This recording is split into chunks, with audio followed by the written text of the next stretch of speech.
You'll have to keep after her about her piano lessons. She never practices unless you make her. And on Tuesdays, she goes over to Jackie's or Carol's, or they come over here after school. I know. You always used to make fun of my lists. Now that's all that's going to be left of me.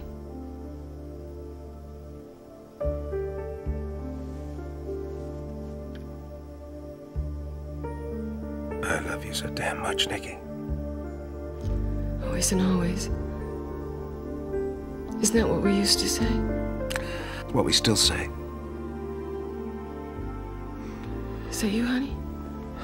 Yes, Mommy. If you're sleepy. No. I'm fine, but I just want to look at you. You know that Aunt Laurel, Cousin Danny. I know, Mom. Well, she'd be like a mother to you, you know. I don't want another mother. And Paul, you'll take care of my sister, won't you? I'll take care of her.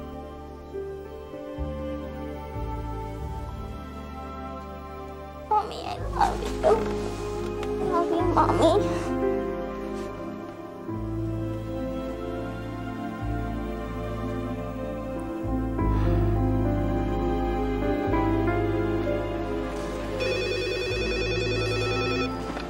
Atomic Fitness, Cindy speaking. Yes, she's here. Can I? I'll get her.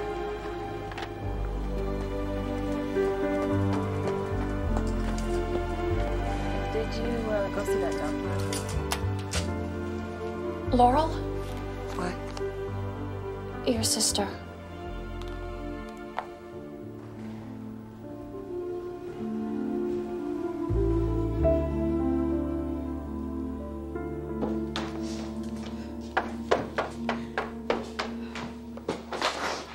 Aisha.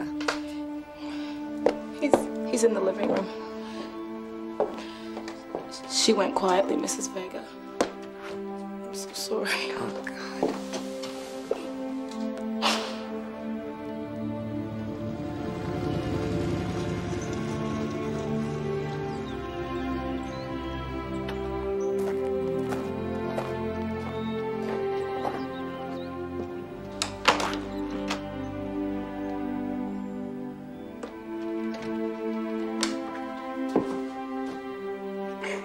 Mom? Uncle Paul? Danny, are you and Aunt Laurel gonna come and live with us?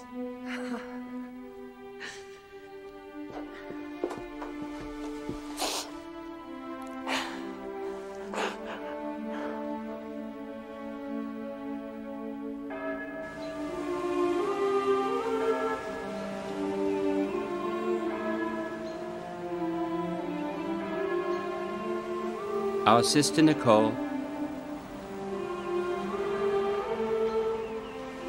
has gone to her rest in the peace of Christ. May the Lord now welcome her to the table of God's children in heaven.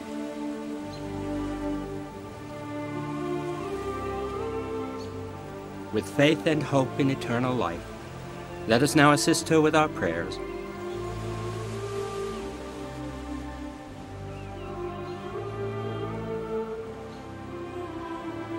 Lord Jesus Christ, by your own 3 days in the tomb, you hallowed the graves of all who believe in you, and so made the grave a sign of hope that promises resurrection. Even as it claims our mortal bodies, grant that our sister may sleep here in peace, until you awaken her to glory. For you are the resurrection and the life. Because God has chosen to take our sister Nicole from this life unto himself, we now commit her body to the earth. For we are dust, and unto dust we shall return. Now, for our sister Nicole, let us pray to the Lord Jesus Christ, who said, I am the resurrection and the life. Whoever believes in me shall live even in death. And whoever lives and believes in me shall never die.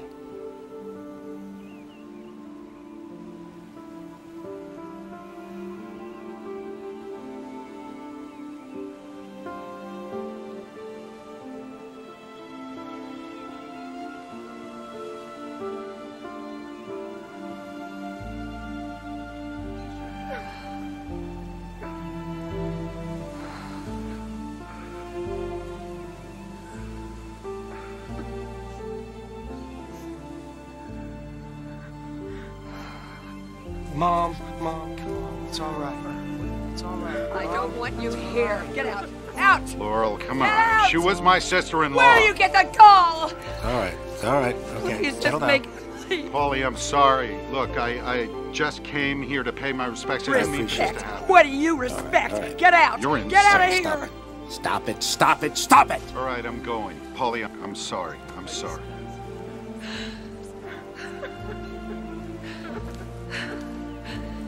Well, at least he didn't bring that bitch with him.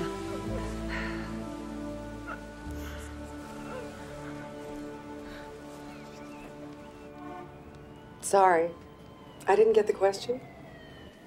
Did you have carnal relations with Mr. Vega while he was still married to and living with my client, Laurel Vega? Carnal relations. Is that like... Sexual relations. Did you have sexual relations with Mr. Vega at that time? I might have. It's a simple question, Mrs. Vega, yes or no. Were you sleeping with Mr. Vega while he was still a married man? So what if we were consenting adults, right? Certainly. Now, where were you and my client's husband doing all this consenting? Did you go to motels? Please. Is that a no? That is definitely a no. So you went to your apartment then? Sometimes. Mr. Vega's house? Sometimes. Let the record show that Mr. Vega is coaching the witness. You said yes. You went to Mr. Vega's house. Sometimes.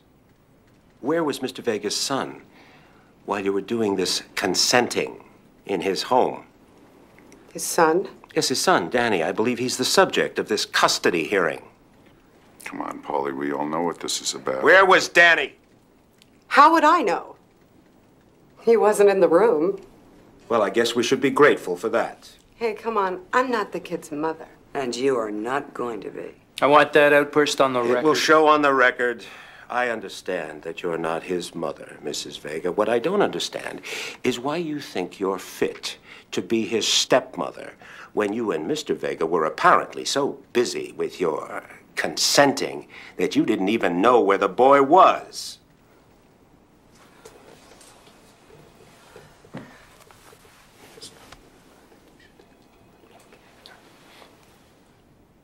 Okay. You were fantastic. You wiped her out. We got some good stuff on the record, but so did they. Paul, why are you always so Conservative. boring? You smoked her. Why don't you just enjoy it? For 16 years, he never even knew he had a son. He spent every waking hour running around with his big political cronies, every sleeping hour with tramps like the second Mrs. Vega. Now all of a sudden he wants to be a daddy? Oh, God. Is he waiting for us? One way to find out.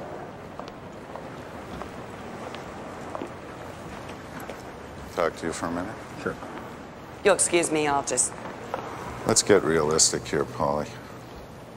You and I both know none of this is doing anyone any good. Does that mean you're going to drop the action? I'm not dropping anything. I'm just trying to make a deal here. Cards on the table, Paulie. What does she want? She wants her son, Jack. our son. She wants him, I want him. Got to be a bottom line. Bottom line, huh? Yeah, more alimony, more visiting time. What's it going to take? She can't have the house. Melanie and I are living there, but you know me, Paulie, whatever it takes. Did you ask him? I'm talking to him now, baby. Well, how long does it have to take? He's supposed to be such a wizard with his deals and everything. He can't even work this out with his ex-wife. I'm working on it, baby.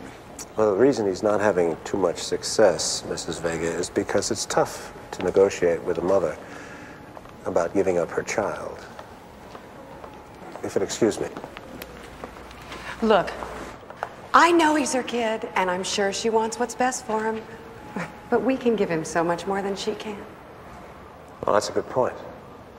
So maybe we should be talking about increasing the amount of child support that your husband pays. Look, she's not going to win this thing. We're just offering her a chance to get something out of it. The court is very reluctant to take a child away from his mother, Mrs. Vega. Yeah? Well, let's see how reluctant they're going to be when they hear about... When they find out what? Haven't you heard? Danny's been picked up by the police. Something about a stolen car. Now, what kind of a mother... You're not going to get my son! Whoa, stupid kid! Stop acting like a little kid. All right. No, I'm not going to do anything. Just do whatever she wants. All right. All right. Everything is under control. Look, we can't have this kind of thing going on. Everything is under control. No harm, right, Jack? That's right, officer. No harm. Go wait outside. She could have taken my head off. I should have. She didn't go. Wait outside. I just said. All right, all right. No, let him go first. That's mine. Thanks. Thank you very much.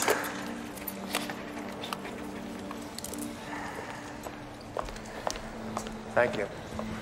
Thank you. Let's wait for a few minutes and then we'll go.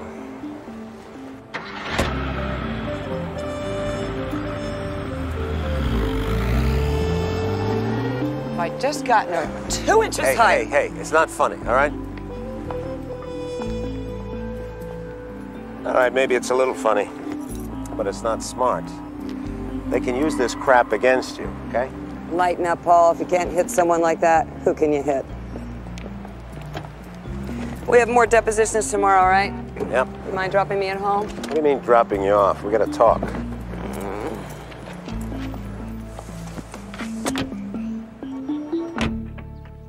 Danny? Yeah, hi. Hey, how'd it go? Your uncle wants to talk to you.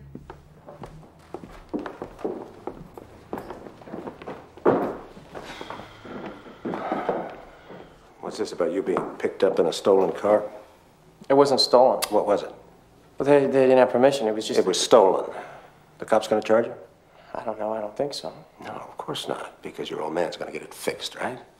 You spend a lot of time with these kids? Come on, I hardly know them. No, you know them well enough to ride around in a stolen car with them. They're just some kids, that's all. I just went with them. It's just no big deal. Look, Paul, he didn't know they didn't have permission. You don't have to be so hard on him. No big deal. No big deal. Jack and Melanie are going to try to kick your brains out with this. They're going to tell the judge, but she can't be trusted to raise this kid because you can't control him. You want to move in with your father, Danny? No way. I'm supposed to stay with him these 2 weeks, and that's the deal. But then you better make damn sure that nothing like this ever happens again, because if it does, I guarantee you he's going to win custody, and you're going to be living with him. Do you understand? Do you understand? Yes.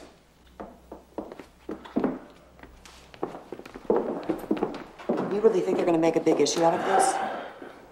I'd make an issue out of it. Paul, he is not a wild kid. You know that.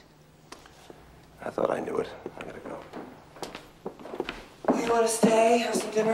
I have dinner with my daughter. How is she? She's not great. Very sad little girl. I spend as much time with her as I can, try to establish some kind of a life. I've got to go too, Mom.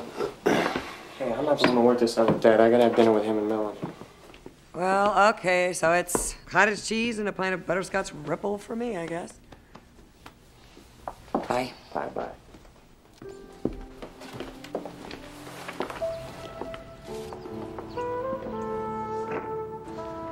Is this thing really going okay, Uncle Paul? Well, this little joyride of yours certainly doesn't help us, but it would be very unusual for a court to take a child away from his mother. Dad's such a big shot senator. Look, what's the worst case scenario here, Danny?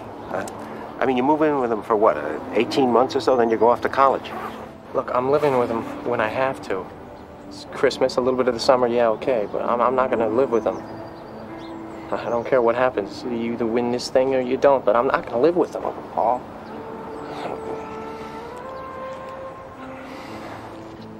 Give Sarah a kiss for me. Yeah. Be careful on that thing, huh?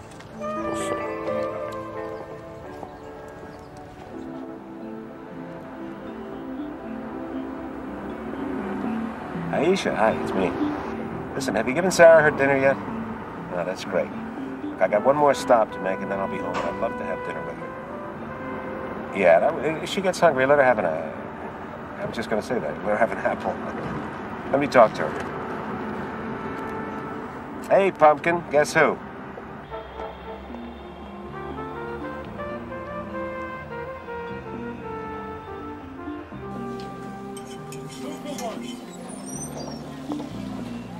Sausage you want? Sausage! Can I buy you a drink, Sailor? How you doing, Counselor?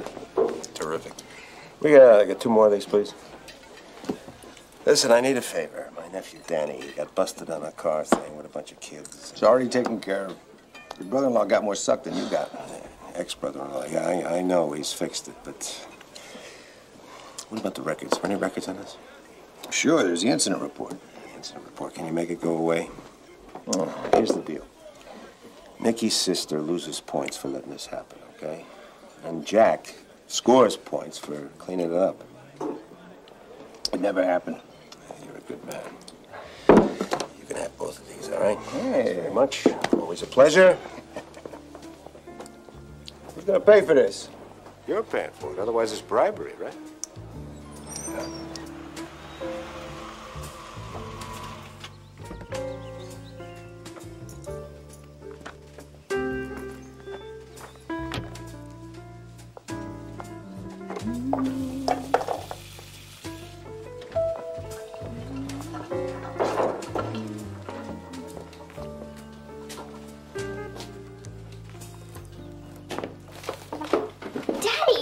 Can I move? Hey, sweetie. How you doing? What you doing? Fractions are so gross. Oh, I always thought they were kind of cute. Beats what I was doing, calculus. And give me a good old-fashioned fraction any day. She cooks, she does calculus, and look what she's got on. Something wrong with it? No, I think it's cool. Cool? What, but people don't say cool anymore? People your age? Look, what do you say you and Miss Fraction wash up and I put some food on the table? Sounds like a plan. Come on.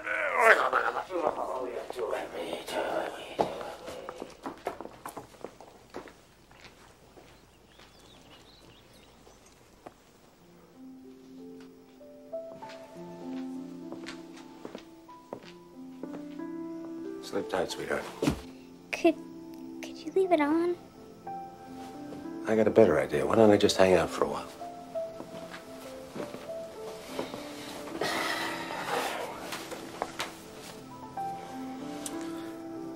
Daddy? I got a 98 on my math test. 98? Wow, that's fantastic. See, I don't think I got 98 on all my math tests added up. Do you think Mommy knows how I'm doing in school? I know she does, sweetheart. She's just as proud of you as I am. Because sometimes at school, not just at home, I can feel her watching me. She'll always be watching over you, bud. Because you carry her with you everywhere you go. Me too. Everywhere we go. For always. Always and always.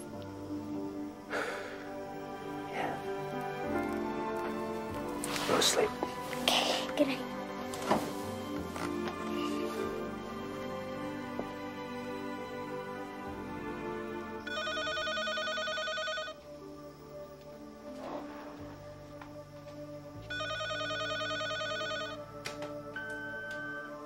is Paul Madriani. I'm not here. Please leave a message. Paul, are you there? Are you there, Paul? Pick up. Pick up. Are you there, Paul? Paul, wake up. Yeah, wait a minute. Yeah, Paul, it's Clem. Clem. Yeah, all right, Clem. I'm at your ex-brother-in-law's house. You better get your ass over here. Somebody killed Melanie Vega. What? Just get over here right now.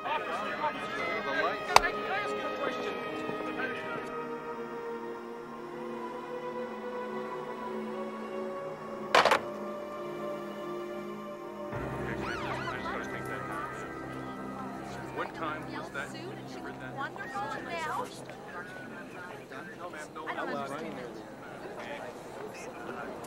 Does he bark a lot?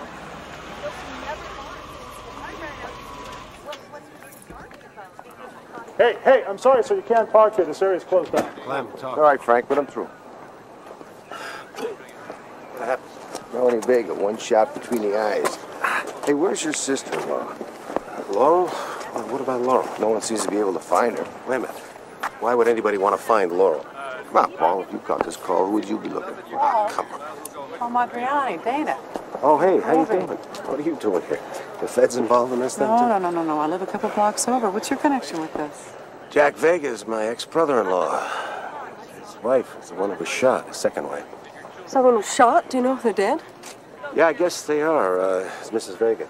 Oh, my God. You know, we just moved in here. This is supposed to be a safe neighborhood. Well, I'm sure it is. You know, these things happen. It's your brother-in-law's first wife, then. Nikki's sister, Laurel. I'm so sorry. I just overheard the police. There's an APB on her. I mean, what do you think? I mean, come on, is she capable of something like this? No, I can't believe that. They were involved in a very bitter custody battle. Wait a minute. Hey, Clem. She told me she was going out. She was going to go for ice cream or something like that. Maybe that's why they couldn't find her. No, I'm not arguing with you. When she gets back, she'll straighten it all out. I better get in there and make sure Danny's all right. Oh, your nephew, forget it. He's downtown. They got Danny in custody? I told you. A couple detectives went by his mother's apartment to pick her up. She wasn't there. They took the boy in. He was at his mother's place? Madriani! Come in. Jimmy Lama. Well, that explains a lot of things. What? He's a cop. I had a run-in with him 4 years ago or so. Paul got him flopped out of the detectives. He's back now and nasty as ever. Bastard. I bet he lit up like a Christmas tree when he heard the victim was in litigation with my sister-in-law. Well, the only thing better is if he could nail this on you. He'd actually do that? Jimmy Lama? He hates Paul's guts. Want to go in and take a look, counselor? Actually, I was just leaving. I understand you got my nephew in custody downtown. Oh, he's in pretty good hands. Come on, let's go see what we got here.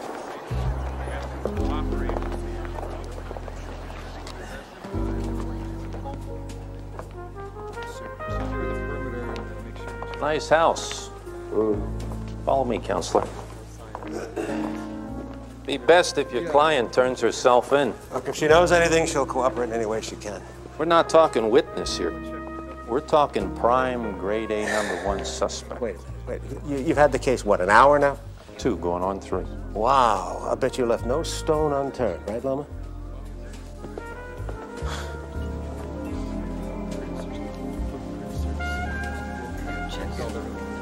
Excuse me, guys. There's a videotape somewhere.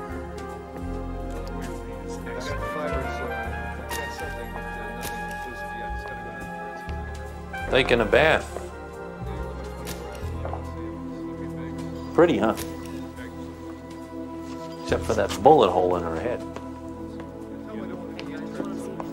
Oh, she's just talking to the camera. She didn't get Ian. They didn't give her letter. Angered at it all. Any powder burns on the body?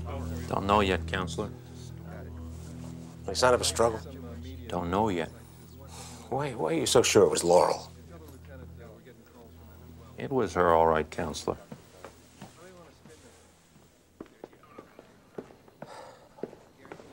Any sign of forced entry? Don't know yet. Because Laurel didn't have a key. Is that what she says? Didn't she used to live here? Let's go look at some TV. Oh, okay. Yes, that's right. No one else is in the house at the time, right? Okay. All right, let's rewind this puppy.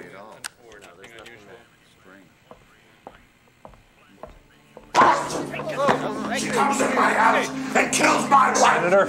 Where is she? Where is that Senator, I don't know where she is. Come on, Jack. Laurel couldn't do anything like this. I swear I'll kill her. Hey! You are not doing yourself any favors right now. Now, we'll take care of it. Don't worry about it. We will get her. Well, there's your excitement for the day, counselor. Let's go back to our show. Now, this is tonight, 9:07. What do you think? Think they're good friends? I don't see Melanie in the bathtub. Good point, counselor. Keep watching. Now, I can hear those little wheels turning around right now. Your client's on the outside, the deceased is on the inside. You're the one that's got the videotape. You have her coming back? I got better. 9:07. Now, if she popped her right there, that's manslaughter. Murder 2, tops. Heat of passion. Exactly. Except the people upstairs with the thermometers put the murder at around 11, which means your client went home, got her piece, came back, and knew there was no camera on account of she's the one that broke it in the first place. Now, what do you think, counselor? Premeditation? Maybe, if she did it. Have you got it on videotape, Mama? Do I look like a worried man to you, counselor?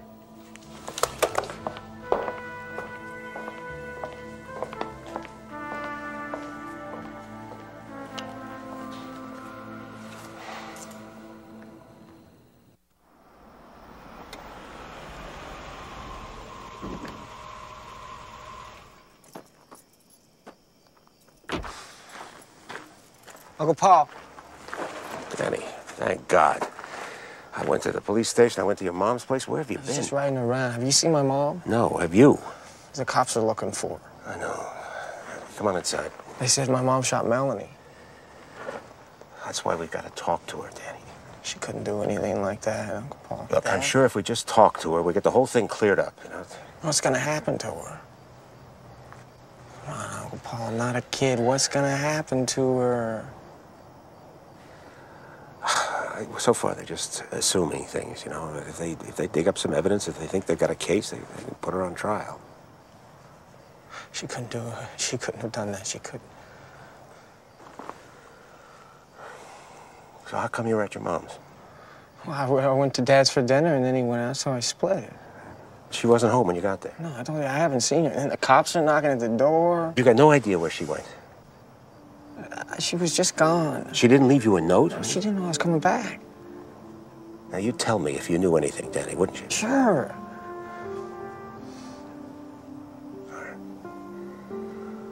Come on inside. Come on.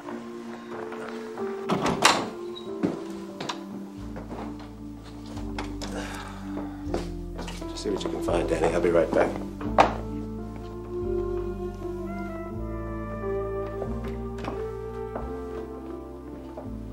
She was a little upset when she saw you weren't home, so I told her I'd wait for her. I appreciate it. It's not getting any easier for her. How about you? Me either. Walking around in the fog half the time. I tell you, you lose the person you love most in the world. It's pretty tough. And I'm not 10 years old.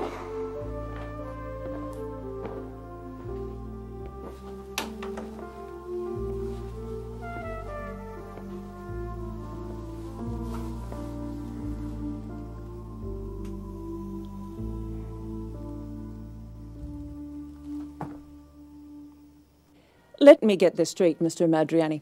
You still want to contest this custody action, even though your client is a fugitive? That's right, Your Honor. I assume that you realize that being a fugitive does not work to your client's benefit as far as winning custody of this child is concerned.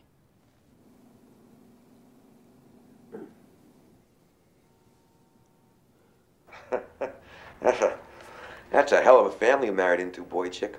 Your sister-in-law's husband boss anything that moves, leaves his wife for the bimbo du jour, then drags them all through court so he can steal a kid he never even noticed until the day before yesterday. Then your sister-in-law drills the bimbo. Now, correct me if I'm wrong, but it sounds pretty much like the first Mrs. Vega and the good senator more or less deserve each other. It's not that simple, Harry. Ah, when is it ever that simple? We're simple, hence we try and simplify things. I can't imagine Laurel shooting anybody, right? Oh, well, watch the Nature Channel. A wolf threatens a nest, that mother quail rips that wolf limb from limb. Really? A quail? Well, maybe it wasn't a quail, but you know what I'm saying. I don't know. I really don't even know Laurel that well. I know she's a terrific mother. Now, if you had said a terrific shot. Come on, Harry. Facing a life sentence here. A life sentence? Only if she's got an idiot for a lawyer. 10 years max, she'll do 5. Murder 1. Come again? They're gonna argue premeditation. Listen, old Harry, huh? They can argue the world's flat. That don't make it flat. They got her on videotape. It's pretty flat, Harry. Listen to me, Paulie. I know how tough it's been. First you lose Nikki, try and raise Sarah yourself, and this hits you between the eyes. All I can tell you is you gotta play the cards you're dealt. Which means what? Well, it means for the little girl, you stop torturing yourself that you're not her mother. You just be the best damn father you can be. And for the sister-in-law, it means minimize your losses. You think I should plead her? Find her, Paulie. Bring her in, cut a deal. If you don't try to beat this thing, you can have her out in time to see your kid graduate college. I say something wrong, where you going? You said bring her in.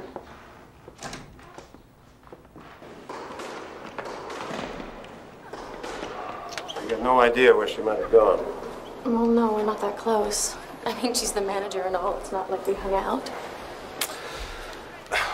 Has she called in? Yeah, actually, she called in a couple of times, but she didn't say where she was. You know, that's kind of the funny thing. What? Well, she didn't really have much of anything to say. That's because she didn't want to talk to you. She wanted to talk to me.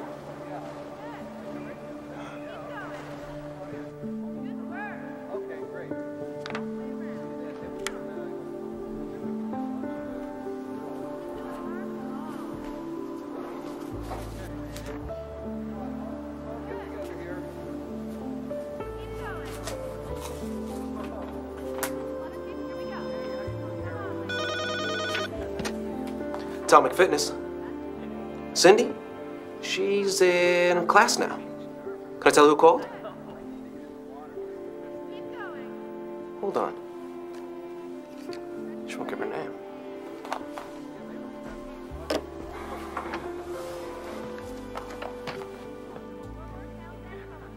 Where are you, Laurel? Oh, thank God. Don't say my name. Look, I don't think they've got this phone tapped, all right? I don't know. I was afraid to call your house or the office. I'm just hoping you figure it out. Now listen to me.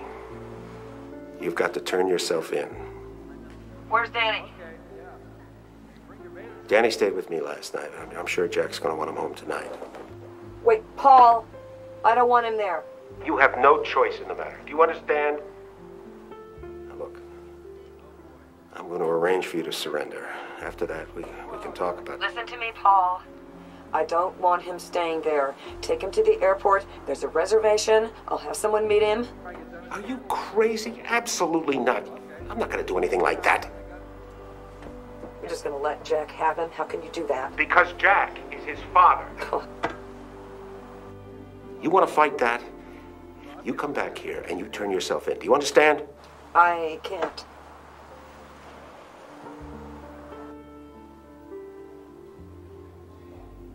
Did you kill Melanie? No. All right, then. Let me help you, Laurel. Look, I'll get you the best lawyer I can find. What do you mean, get me a lawyer? You are my lawyer. No, that's stupid. Never defended a murder case? Well, that makes us even. I've never been accused of murder. Paul. Please. I don't want anyone else. All right, all right. All right. How the hell can I defend you if you're not even here? Listen to me. I want you to tell me exactly where you are, and then... Laurel?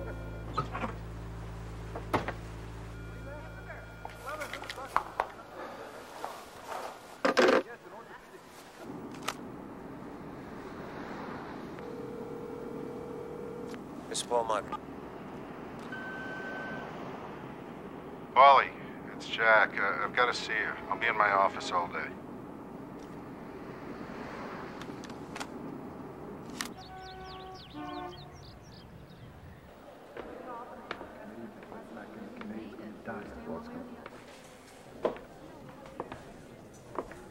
They'll never. So I told you what it's going to take. You go back to your people. I want this to work out as much as you do. Paulie, glad you're here. Come on in. Last time I saw you, Jack, you tried to kill me. That's true. Sorry about that. I flew off the handle. Grief, you know. Well, what's that? Want a drink? No. You know, I was thinking about it. This has nothing to do with you, does it? Laurel, I mean. You married her sister. I married her. What am I PO'd at you for? I know I shouldn't be here in the office a week after my wife died, but what am I going to do? I was going crazy at home. What did you want to talk to me about, Jack? Fine. Right. Let's see. Danny. He's at your place, right? Yeah, he stayed there last night.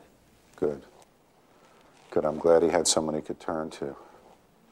Family is very important at a time like this. I want him home tonight. I don't know if that's what he wants, Jack. You his lawyer, too? Come on, the kid's had a tough time. For dinner, Paulie.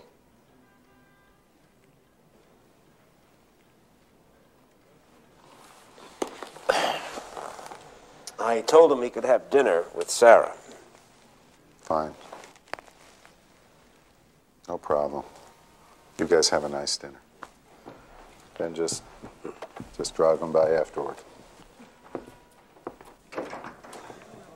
Thanks for coming by.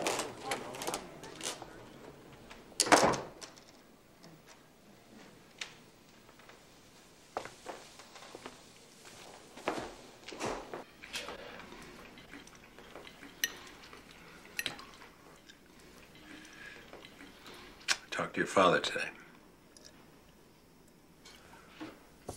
And he said he wants you home. And he is your father, Danny. I told him I'd drop you by later tonight.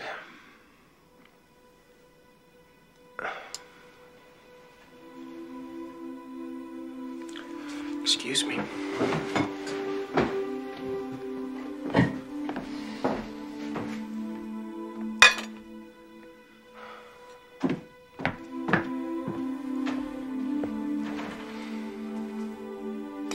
What's wrong with Danny? No, he's having a tough time, but, you know, what happened to Melanie and his mommy being away. Is she coming back? Sure, she's coming back. He should be happy.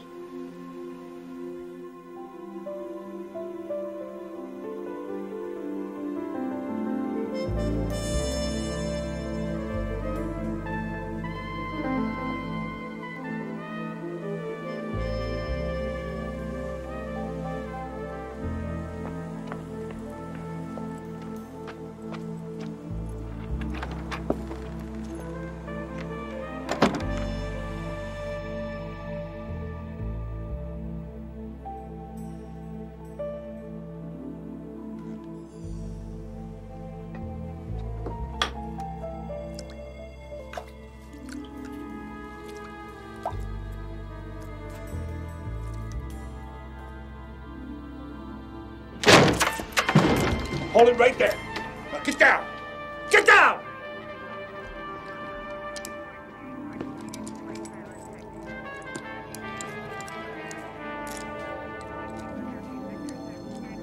Lowell Vega, you have the right to remain silent.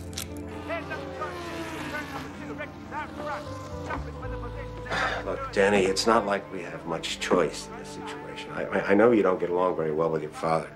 He's okay. Yeah, he is. You know, one of the things we've all got to learn is to accept people for who they are. Program to bring you a special Right. This development just in the Melanie Vega murder. Police in Reno, Nevada have made an arrest. Laurel Vega, the ex-wife of Senator John H. Vega, was arrested just moments ago in this hotel, where she has been hiding out ever since the shooting of Senator Vega's second wife, Melanie, 2 nights ago. Miss Vega was in a bitter custody battle with the senator over their young son, Danny, when the shooting occurred. She is currently being held in police custody, awaiting a hearing. We'll bring you more as this tragic story unfolds.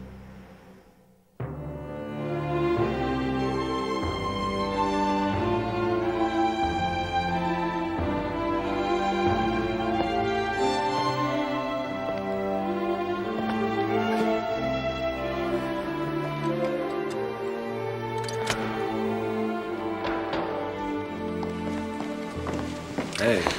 Thanks for coming, Paul. How have you been? How have I been? I put you through a rough couple of days, I guess. Danny's with Jack? Last night. Guess it couldn't be helped. No, it couldn't. Look, we've got a lot to talk about. You're facing a first-degree murder charge. I didn't kill Melanie. That's a good start. Now sit down.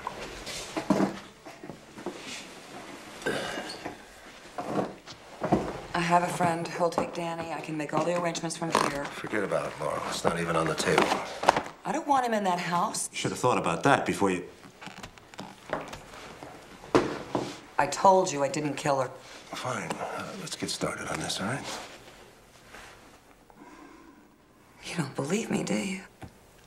Under the law, you're presumed innocent, okay? I don't want that. I want to know what you think. What do I think?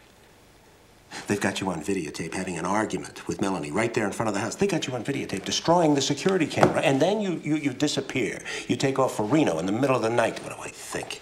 So far, you haven't told me one single thing that helps us. Yes, I did. What? I told you I didn't kill her. Good. You didn't kill her. Maybe you can help me figure out how to deal with all of this evidence. You start by telling me exactly what you did that night.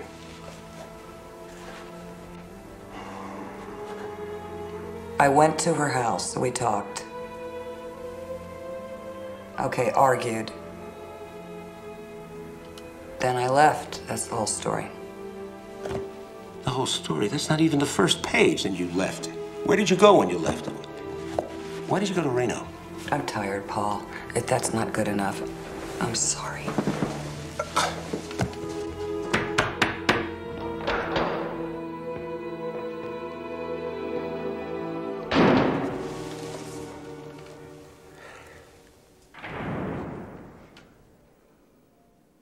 She didn't give me a thing. Looks like she's not even trying to defend herself. Maybe she's crazy. If only. What about that? Do we got any chance in an insanity plea? I don't know. Can pigs fly? I know it ain't easy, but heat of passion, irresistible impulse, something. I mean, God knows she's not acting rationally now. Let's examine that for a minute, shall we, boy chick? When they busted her in Reno, she was soaking something in bleach in her motel bathroom. What? Hey, you didn't know that, huh? A throw rug. A rug? You heard right, a little rug. Which, according to Jack, came from the bathroom where Melanie met her end. God, she's washing it? Bleaching it, which puts her in the house, which puts her in enough possession of her faculties to scrub some potentially damaging evidence. So much for your insanity plea. You want more? You got more? She had Melanie's compact in her purse. Oh, that is crazy. What did she take her compact for? She's your sister-in-law, ask her. I'm just telling you what they've got. This is a nice act we've got here. I talk, you walk out the door. Hey, this is your idea. I'm gonna go try to minimize our losses. I'm gonna go talk to the DA. What, do you have any fryers? he's gonna cop a plea, we need to have the full rundown. Carl, how you doing? Paul. So, you're handling the Melanie Vega homicide? And you're representing Laurel Vega. Look, Carla, we go back a ways. The card's on the table, okay? I'm holding a full house, Paul. And I got a client who swears she didn't do it. I mean, I can't even talk to her about a plea. But, you know, I can work on her. You know, why don't you give me something to bring her? Come on, we both know this is not murder one. You know that. I don't know that. Mom, she's a wife and a mother. This woman already stole her husband, she stole her house, trying to take away her kid. You're giving me motive, Paul. How does the motive mitigate the charge? I'm giving you a woman at the end of her rope. So she drills a senator's wife. Oh, is that what this is all about, Carla? Is this political? It's a murder trial, Paul. Did you ever hear of one that wasn't political? No deals. But thanks for asking.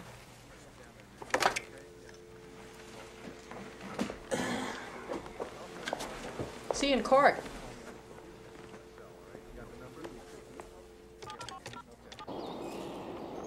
He wanted to stay here. Why can't he stay here? Because his daddy wanted him to come home. He's not coming back? Not for a while, baby. What about Aunt Laurel? She'll be here just as soon as she can, I promise. I don't understand. All right, okay, just stop for a second. What don't you understand, sweetie? First Mommy's gone. Then Danny. Then Aunt Laurel. It's like my whole family's disappearing and they're never coming back. I know. Understand.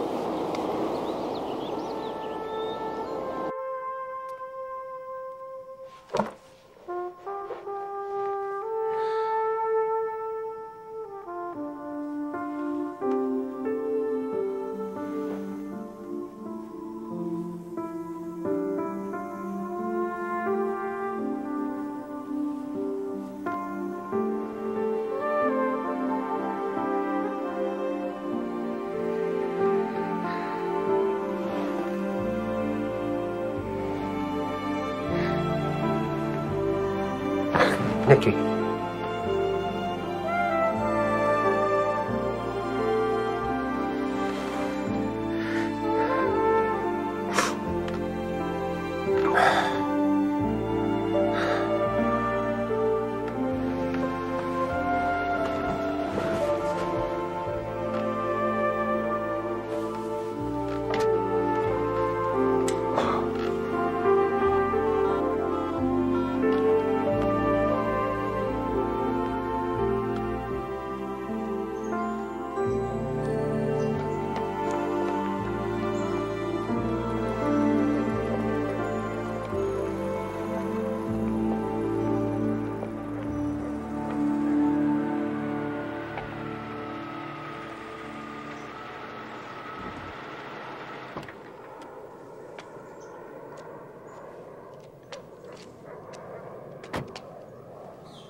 Ah, this better be good. Friends don't call friends before the sun comes up. We gotta get to work. I need somebody in the second chair, Harry. Very early in the morning, enlighten me. I saw Carla Morgan yesterday. She won't even consider a plea. Ouch. So you gonna try and win this thing? Have I got a choice? Hey, you came to the right guy. I love a good fight. Where do we start? Talk to the neighbors. Maybe somebody saw something. Yeah, our client, I'll bet. I'm with you all the way. You know, I never believed the lawyer should try to get a guilty client off. Make the best deal for him you can, that's all you should do. This is why other lawyers with less talent have bigger offices. But it's commendable nonetheless. This is Mrs. Miller. Ah. Well, I heard a commotion. Then I saw Mrs. Vega outside. And that's the first Mrs. Vega. And she was really going into it, just like she used to with her husband. Of course, it's none of my business. Here you go. Now, it's very hot, so be careful. Thank you. Now, where was I? Mrs. Vega was outside. Could you hear what they were saying? Oh, yes. I heard her say she would see her in hell. Now, is your tea too hot, Mr. Madriani? No, it's fine. Good. I imagine she will. You mean see her in hell? Oh, such a pity, too. A very sweet woman. You mean the second Mrs. Vega? Oh, heavens no. Oh, the first. You know, I used to watch her teaching that little boy how to ride his bike. Very nice. I imagine he's pretty well grown by now. Oh, no, not the second Mrs. Vega, not at all. Imagine leaving your wife for a tramp like that. Why do you say tramp? Well, men at all hours. You know, if I see on the television that the senator's going to be in Washington, well, I just know there's going to be goings-on at that home, let me tell you. Unbelievable. Would you like a cookie? Well, that ain't bad for openers. Miss Melanie had such a complicated social life. Maybe Laurel wasn't the only person in the world who had a motive to kill her. Could have been a jealous lover. Could be Jack if we found out she was cheating. Ooh, I like that. Let's not frame anybody yet. It's a good start. Okay, across the street, we have the Merlots.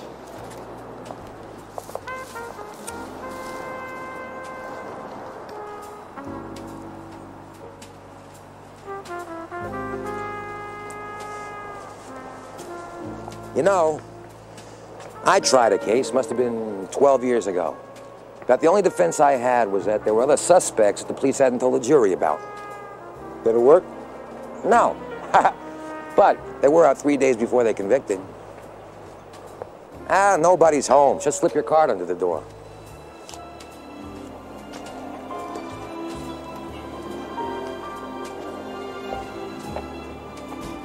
Second thought, don't bother, Paulie. Nobody lives here. What are you talking about? I met these people the night of the shooting. They said they just moved in. And now they moved out. Hi. It's not a clue, Paulie. People move all the time. Come on, we're doing court. Take a look at this. What? There's the bathroom that she was killed in. I bet you these people saw something. Laurel, no doubt.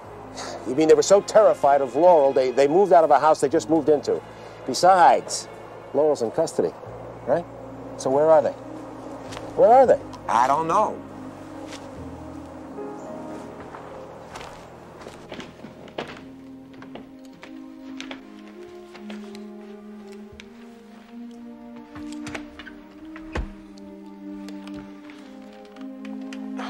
The defense waives the reading of the indictment.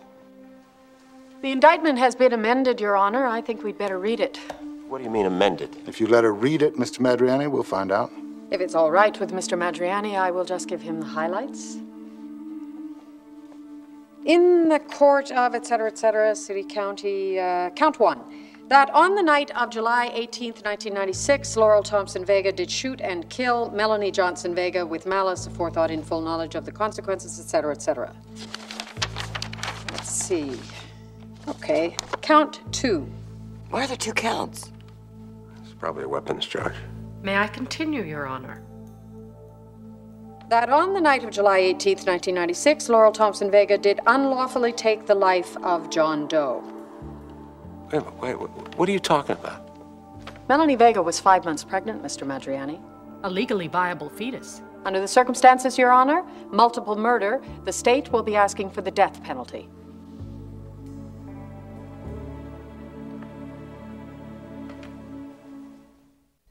This way, sir.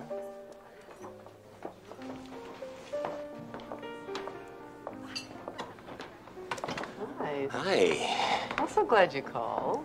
Me too.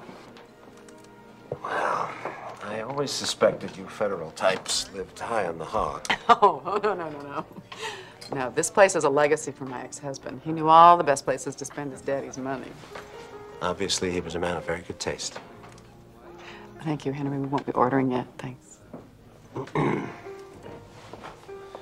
So you won't mind if I put this on my tab? No, come on now. This was my idea. I know, but this place is a bit much. Besides, my ex pays all my bills here. Part of my settlement. Well, in that case, I think we should drink to your lawyer. Here. God, it's nice to be with a man who can enjoy something like this. Hey, what's not to enjoy? Was that a problem with your ex-husband? Testosterone poisoning, I think, was the sad case. Yeah, I didn't even know you were divorced. Over 2 years. 2 years, really? We've been out of touch that long. We were. Shouldn't have let that happen. Right. There was something I wanted to talk to you about. Oh, God, this is going to be business, isn't it? Just a little. You remember that night outside the Vega house, the night Melanie was killed? We were talking to this couple, the Merlots. No. Oh, you remember. You were on the sidewalk, this couple. The woman got very upset when I told her that Melanie had been shot. Oh, yes. I do remember a couple there. I don't have the foggiest notion who they were, though. Why? Oh. Okay. We still gonna have dinner? You still gonna pay? Sort of. Sky's the limit. There was just something funny about those people. Who? The Merlots. I mean, the guy said that they had just moved into the neighborhood. My partner and I canvassed the neighborhood a couple of days later, and the house was empty. And? Well, doesn't that seem odd? I don't know. I suppose it's a little odd. Anyway, as long as we're talking business, there's something else I want to ask you. I saw Jack Vega the other day, and he was wheeling and dealing with some of his cronies. So, you expected him to be in mourning? I didn't expect him to be wearing a wire. He told you that? I saw it underneath his jacket.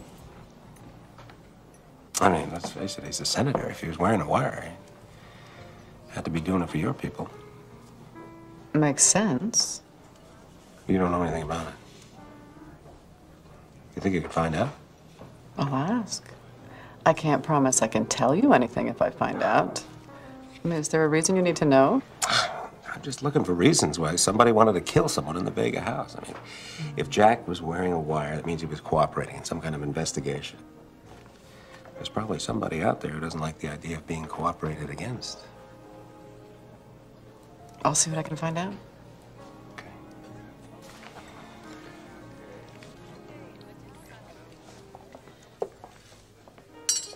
Paul, is that the reason you asked me to dinner? Yeah, I guess it is. I'm sorry.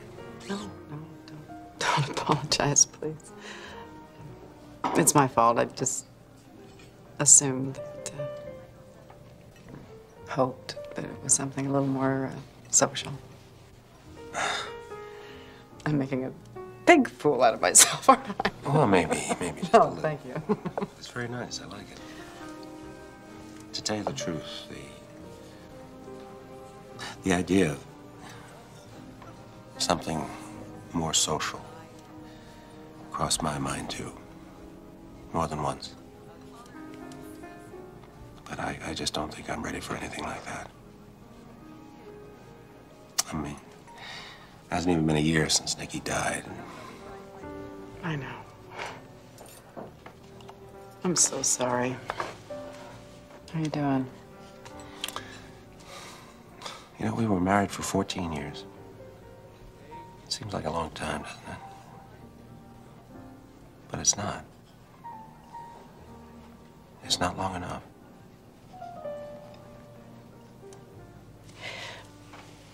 You know what I think you need?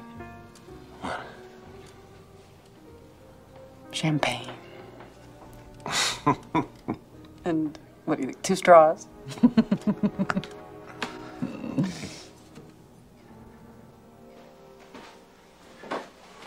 Hi. How's she doing? I think she's still awake. You better get up there. She seemed a little down.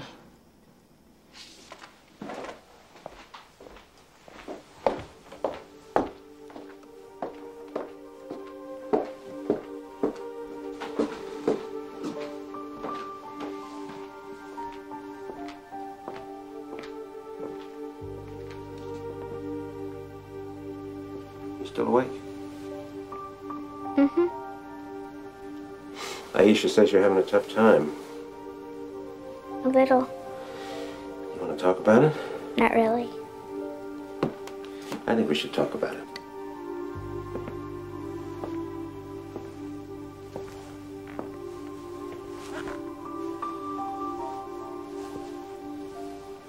You miss Mom? It's not that. I mean, yeah. But it's not that. Something I did. Because I went out tonight, huh? You know how you said Mommy will always be with us? Yeah, she will. And how come we went out on a date tonight? Why do you think it was a date? You could tell when you're getting dressed. Busted. I had a meeting with a lady, okay? It wasn't really a date. She's a lawyer, and we had business to talk about. And this doesn't really answer your question, does it? Guess it does. No, it doesn't. I don't know what's going to happen, but look at it this way. You're going to grow up. You're going to meet somebody, and you're going to fall in love. Right? That doesn't mean you're not going to love me anymore. Or your mommy, does it? Okay, maybe I'll meet somebody too. But that's not going to change the way that I love your mommy. Because she's inside. Here. And here. And she's always going to be there. Always. You understand?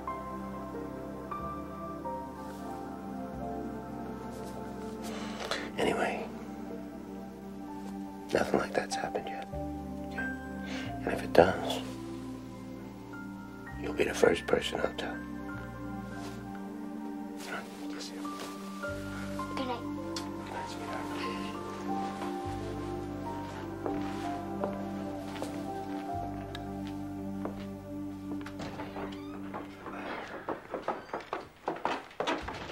Hey.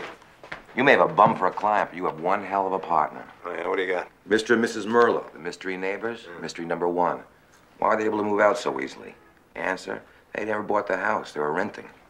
They were renting in that neighborhood? From their good old Uncle Sam. Place receives for back taxes, government puts it on the market, rents it out until they can find a buyer. Did you find out where they went? Not quite, but I do know where she works. Really?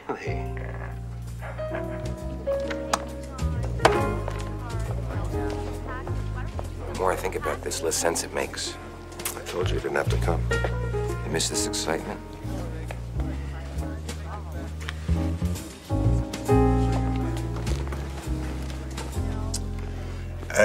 Give me a sheet of 32s. Is Kathy Merlo working today?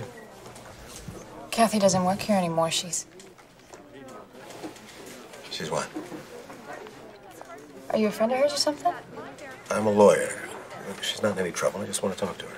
What's this about? I was looking for a friend of mine, Kathy Merlo. We don't socialize during postal hours. I wasn't socializing. I was asking. About an employee? Well, I don't know. Is she an employee? If you just fill out form IB 139. Come on, I don't want to fill out any forms. We can't answer personal questions about personnel. But I don't know if she is personnel.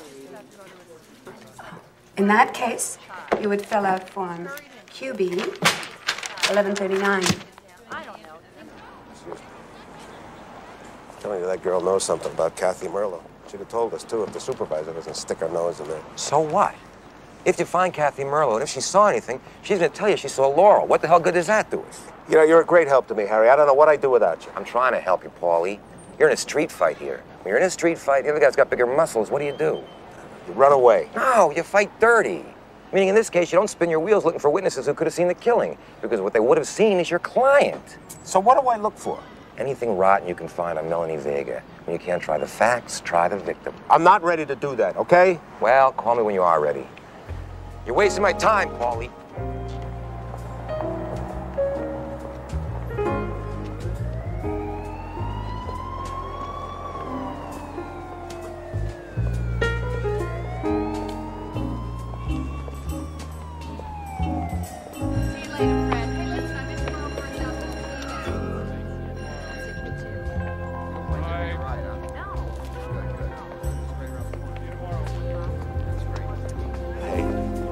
I wonder if I could talk to you for a second. You got me in trouble. Yeah, I'm really sorry about that, but I need your help. My name is Madriani, Paul Madriani. I'm a lawyer. You can keep that. What's your name? Marcy. Marcy Reed. Marcy, look, it's real important that I get in touch with Kathy Merlo. Oh, I don't think so. I don't. You're a friend of hers, right? Well, yeah, I guess we're friends. It's just, you know, if I help you out, maybe it'll get her in trouble. I promise you, you're not going to get her into any trouble. She may have been a witness to something. She might be able to help one of my clients. That's all this is. I don't think so. Please leave me alone, okay? The lady says leave her alone, pal. Hey, pal, look, why don't you just mind your own business, okay?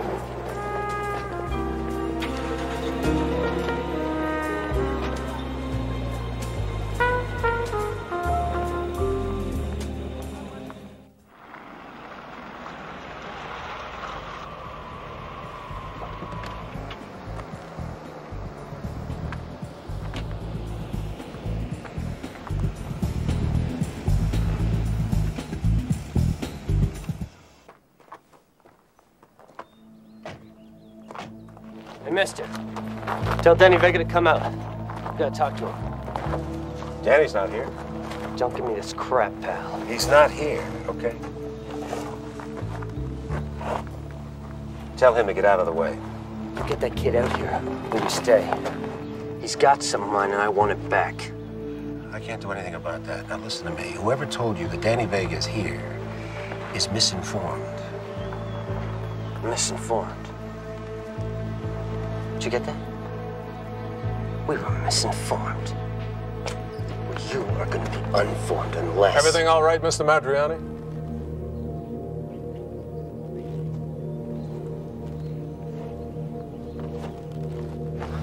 Let's go. Come on in, sir. Who the hell are you? Where's my daughter? Are we making too much? Hi, Daddy. We're making lamb chops. You didn't eat yet, did you? No, lamb chops will be fine. How are you? I see you met Special Agent Charles Franklin. Oh, yeah. I didn't mean to scare you out there, but it looked like you could use some help. Could we have a word? The three of us? Outside. All right. Who goes first? Well, it's simple. You were right about Jack Vega. He has negotiated a guilty plea to Which is sealed. various counts of corruption as part of the agreement. He's going to cooperate with the investigation. Which is the wire that you saw.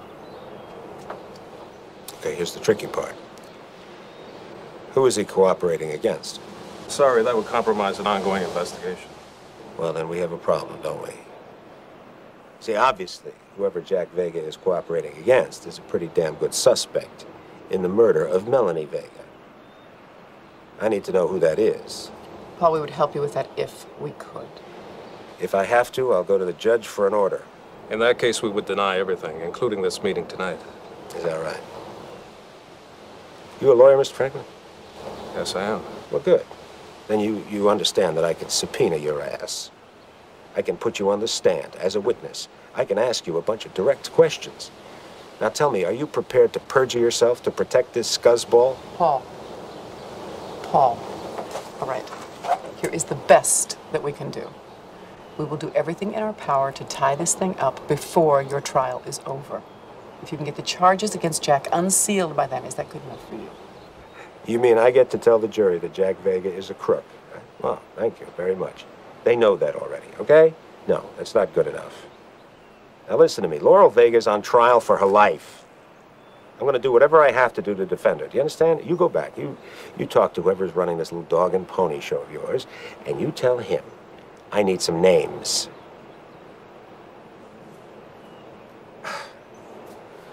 Under the circumstances, maybe we better forget about dinner, huh? It was very good meeting you, Mr. Madriani. You have a very charming daughter, sir. Yes, I do. Thank you. You can go on ahead, Charles. I'm okay. Okay, I'll wait in the... No, it's all right. You can go on ahead. I think I'm going to walk home. I don't live too far from here. It's a nice evening for a walk. Mm-hmm. Okay, I'll see you later then. Thanks.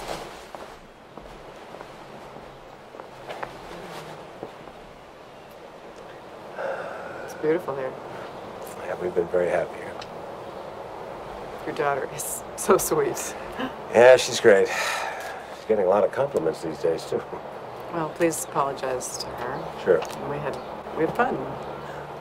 We kind of hit it off. Of course, she thought you were here on business. Would she mind if I wasn't? Yeah, I think she would, very much, right now. I understand. It's just that, someday. Yeah, someday. Maybe.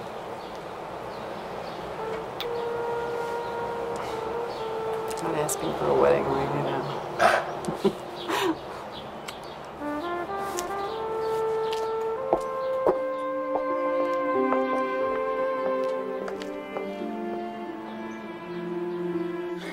It's true. Come on, she's just a lawyer. She works for the government. Yeah, right. You know, it's possible that for a pretty woman to have a government job, okay? He's an FBI agent. Daddy. Anyway, what do you think of her? She's all right, I guess. Yeah, she is all right, isn't she? So are you.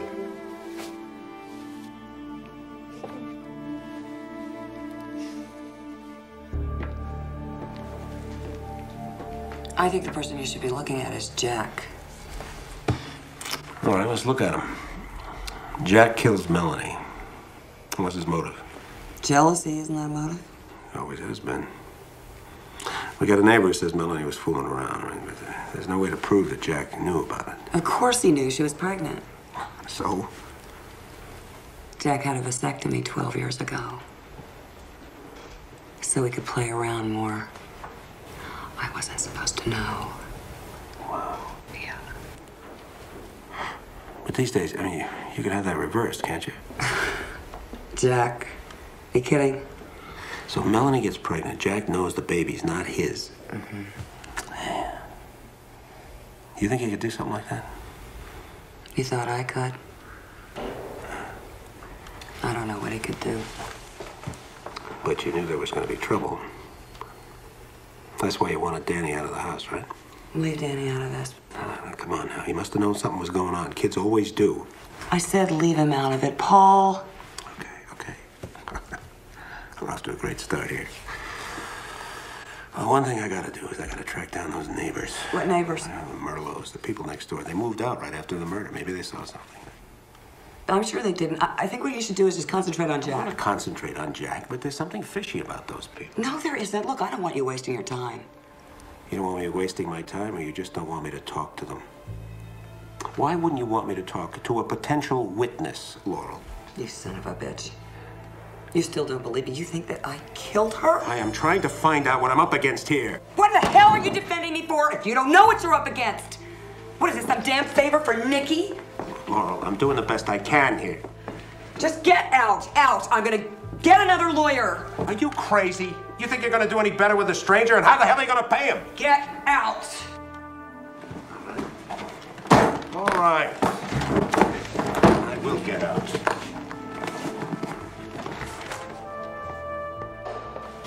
Guard!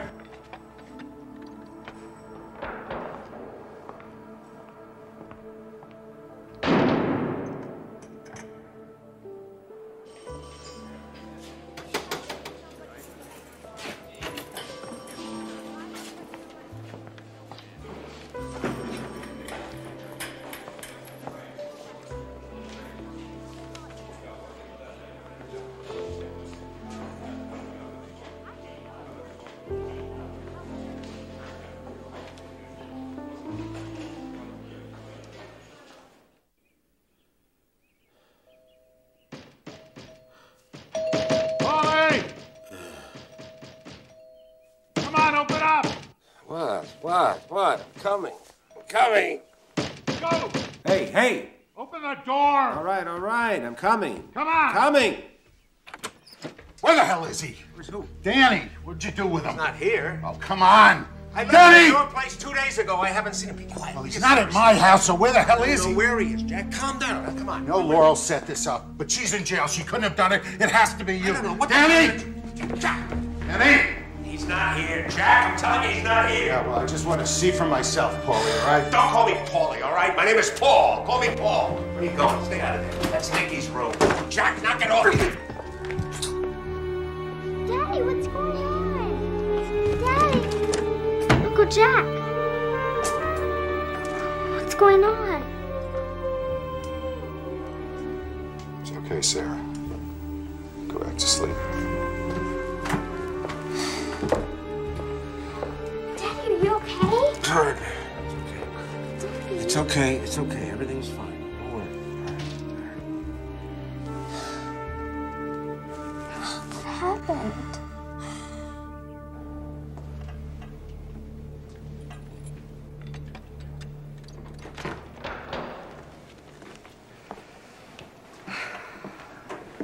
What is this about, Paul? I told you I'm getting another lawyer. Where's Danny? It's got nothing to do with you. What happened to your face? Your ex-husband dropped by looking for his son. Sorry about that. It still has nothing to do with you. You can't do this, Laurel. Really? I seem to have done it. It's a felony. What are they gonna do, Paul? Put me in jail? You're just handing the prosecution evidence about how reckless you are. Let me worry about that. Do you care what happens to you? I care about my son. This man is no longer my lawyer. Can I go back to my cell? You're wrong about that, Laurel. I'm still your lawyer. Until the judge gives you permission to remove me from the case, I'm your lawyer.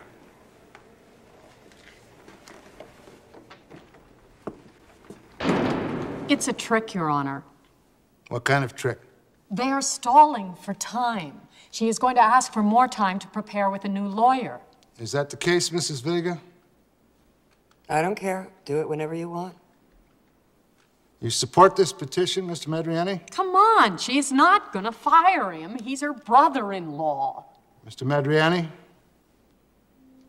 This hearing was requested by my client, Your Honor. It was not my idea.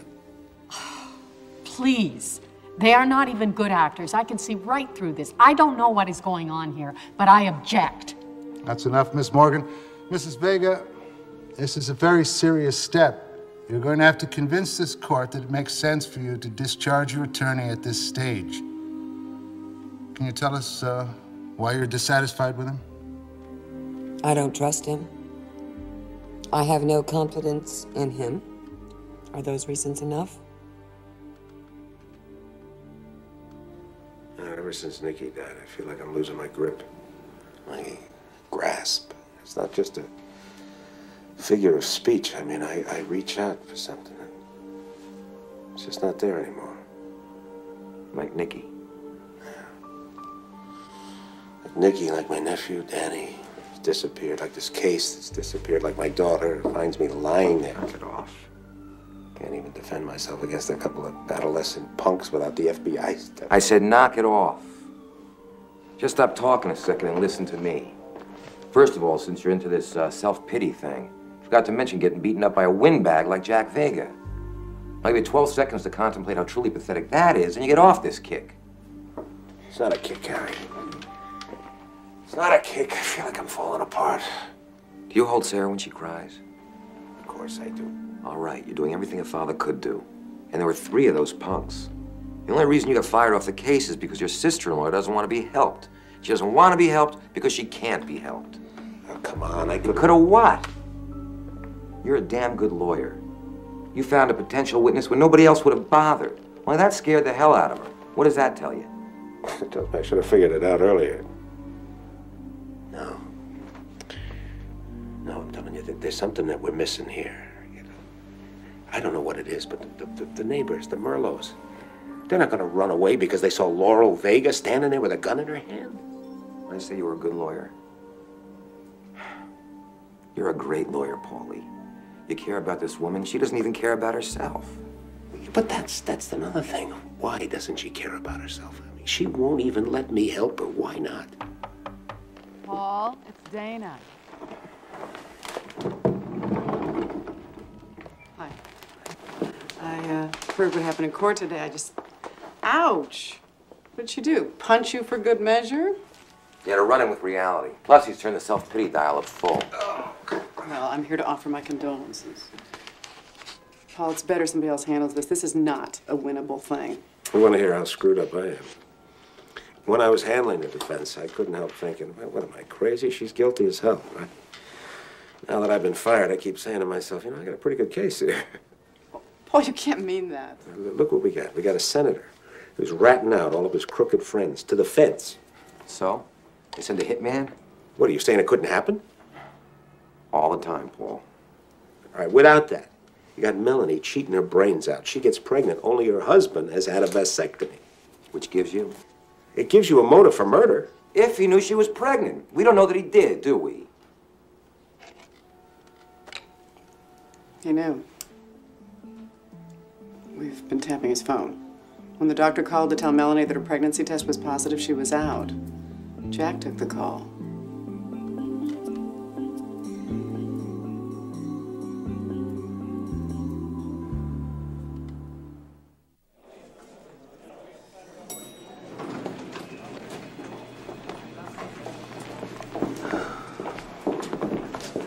Excuse me, I need to talk to whoever's handling the Laurel Vega defense.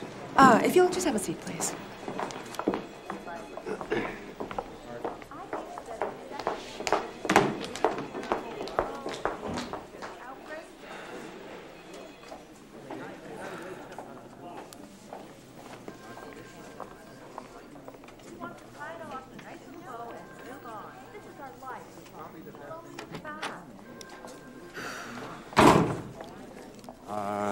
Mr. Vega? Yeah, right here. Fred Travis. I'm handling the Laurel Vega defense. Listen, I've only got a minute. I've got to be in court on another matter. Why don't we walk? Right. So, what was it you wanted to talk to me about, Mr. Vega? Madriani. My name is Paul Madriani. But you're not the husband. She doesn't have a husband. She's accused of murdering her ex-husband's second wife. Right. I've got some information I think would be useful to the defense. Listen, hold that thought. Steve, come here a second. This is Mr. Vega. Madriani. Madriani, sorry. He's got some information about that homicide thing. You want to do me a favor and take a statement from him? I've got to go. I'm sorry. This shouldn't take very long. Which case was that again? Laurel Vega. How'd it go? She's being defended by a guy who insisted I'm her husband. Well, it takes them a while to get up to speed. Hey, do you know what they call people who have lawyers like that? Convicts. You got it. I'm gonna go talk to her again. Marcy Reed. Who the hell is Marcy Reed? Beats me. I'm sorry about the other day. Can you meet me at work, Marcy Reed? I don't know anybody named. Yes, I do. That girl at the post office, the little blonde. Going over there. May I remind you your client doesn't want you pursuing it? If I can remind you that I don't have a client.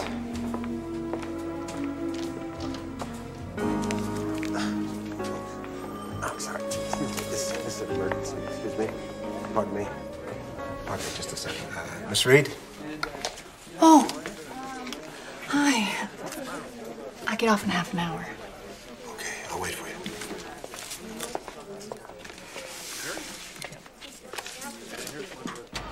Bye. Hi. Hi. I really appreciate this, Marcy. Oh, I just didn't feel right blowing you off like that the other day. Nah, forget about it. And then I read in the paper, that lady you're defending, murder charge. Yeah. She's got a kid. He's like my brother's age. You understand, I'm not really representing Mrs. Vega anymore. Yeah, right. That's what it said in the paper. I just didn't know how else to call, and I'd really like to help that lady out if I can. Me too. Why don't we move over here out of the way, okay? I'll bring that for you tomorrow. I would love to get to talk to Kathy Groen. See, she and her husband, they lived right next door to the murder scene. Maybe they saw something. I mean, they left in kind of a hurry, didn't they? Brother. But she didn't tell you they were planning on going anywhere. She didn't even clean out her office. But you do know where she went, right? Yeah, Jamaica. Jamaica? Yeah. Well, she sent me a card. Really? Yeah. She's only here, like, about a month, but we got kind of close. Doesn't have an address, though. No. That's too bad, isn't it? Yeah, that still could be helpful, though. Do you mind if I keep this? No. Do you know if she had any family, anyone who might actually have an address? I don't know. What about her husband? You know where he worked, or anyone who might know him? No. But there might be something in her office. Actually, you're probably not supposed to be here. I don't want to get you into any trouble, you know? No, I'll just tell them, like, you're a lawyer, and that's kind of like working for the government. No, not quite. In court, no? Yeah, sure it is. Sometimes it sticks. Yeah, what we're looking for is like an address book, Rolodex, you know. Notes with phone numbers, names. Was that right, what it said in the paper? That she fired you? More or less. Bummer. Miss Reed, what exactly are you doing here? Who is this? I'm an attorney, all right? I'm trying to get in touch with Kathy Merlo. This is federal property. I understand that. If you just let me talk to you for a minute. I am asking you to leave now. And I want to see you in my office. It's not her fault, all right? I told her it was going to be okay. I wasn't talking to you. Yes? Package for you. Who are you? What are you doing here? You're not supposed to be back here either. Where exactly is our security? That man is not authorized to be back here. Will you? I'm going to leave now, all right? I'll leave. Let's go out and talk about this, okay? I think maybe Kathy Merlo was a witness to a homicide. All I want to do is talk to her, and if she saw anything, maybe she could help. I got it.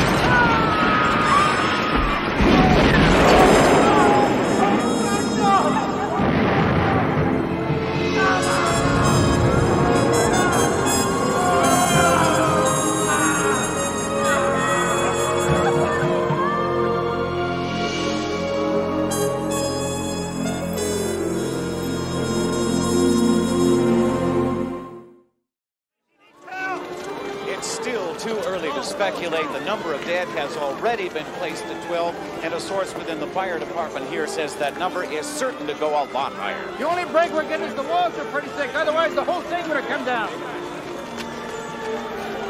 Are you confirming it was a bomb, sir? Get her the hell out. Hold it, let me check her pulse here. Yeah, it's rapid, she's in shock. Let's move her out.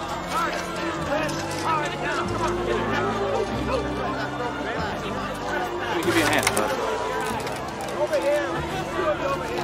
Come take a look at that. I'm fine, thank you. People are really hurting her.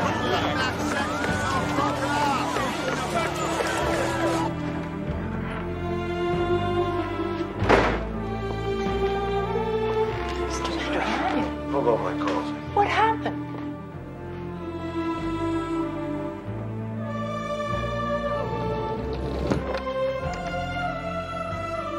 Mr. Hines, could you please come down right away? Something's happened.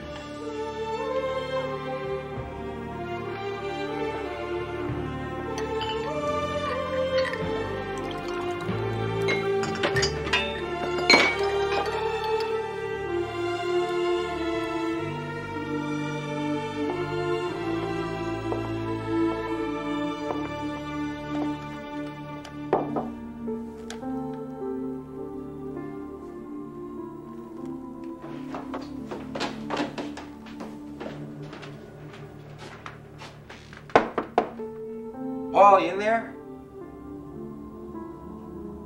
Come on, Paul, open up.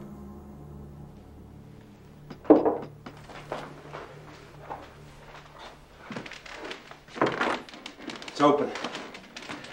What's going on? Grace said you were back. What have you been doing, rolling in the street? Holy. What happened? There was a bomb. Didn't you hear it? I heard sirens. The post office. Was it bad? People killed? I guess so. I got the girl. What girl? The girl we went to see. The clerk. What was her name? Marcy Reed. What about her? Harry, it had to be. It had to be. It was in the package. What was in the package? The bomb? The bomb was in the package. I handed it to her. Give me all the details. Don't leave anything out. I went to see the girl, right? She got a postcard from Kathy Merlo. She's in Jamaica. There's no address on it. So we went to Kathy's office. We tried to find an address, a phone number, something. This mailman comes in, and he hands me a package. For you? No. How did he... No, it wasn't for me. It was for her. It was for Marcy Reed, so I give it to her. The supervisor's there, and she says, who's he? What's he doing back here? Where does he work? You know, I figured something was weird. Listen to me, Paulie. I don't know what's going on here, but that bomb was meant for Marcy Reed and for you. Why? I don't know why. Let's get you to a doctor.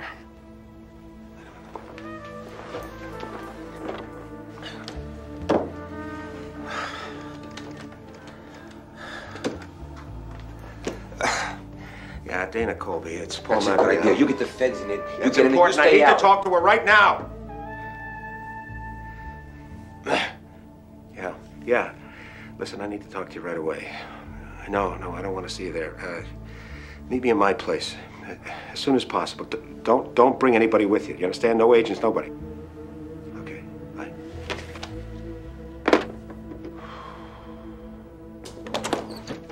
Hi. What's the big... Paul, my God. I got something to tell you. All right, but it's just between you and me. You got to keep your office out of it. Do you understand? Paul, if it's No, something... No, listen to me. I need your promise on this. All those people dead. A nice girl, a nice sweet girl, Marcy Reed. All she wanted to do was to help me. I understand how you must feel. Really? I wonder if you do. You're right, I probably don't. What I also don't understand is what you want me to do. I handled the package. All right. In fact, I gave it to her. Technicians, they do amazing things these days. They'll probably find my fingerprints. If they do, I wanted you to know what happened just in case. What? Why? What are you going to do? I'm going to Jamaica. Oh, no. I'm not asking your permission. I know you're not. Paul, you touched a nerve. I don't know whose, neither do you. You don't fool around with people like this. Did you hear what I just said? I handed this girl the bomb. I'm going to turn my back on this and walk away. You owe her something. That's right. You have an overdeveloped sense of obligation. At least Laurel Vega is family. You don't know what you're doing. You owe this girl nothing. You're going to get yourself killed. This girl died because she was trying to help me. I'm going to Jamaica. Okay. I'll tell you what I'm going to do. All right, that's enough shirts, baby. What are you looking for? Looking for a bathing suit? Bathing suit. This is business trip. I'm looking for a witness. Daddy, it's an island. There's ocean all around it. Thank you very much. A bathing suit. Very good. All right, now come here. Here, come on. Let's sit down. Listen, sweetie, there's a lot of things been going on. A lot of changes. Are you okay with all this stuff? Yes. You sure? I like having dinner with you better than Aisha. Good. Yeah, I'm okay. I'm glad. Hey, give me one here. Thank you. Oh, that's what I want. That's what I want, babe.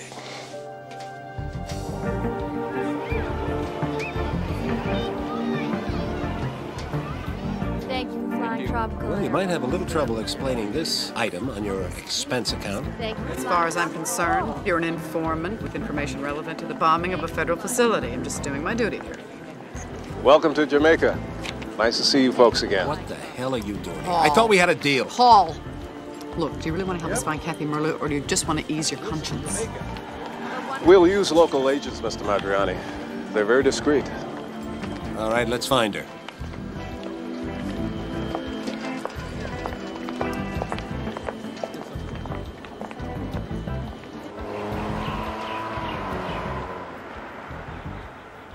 We checked out that postcard. It was posted from a village up in the hills.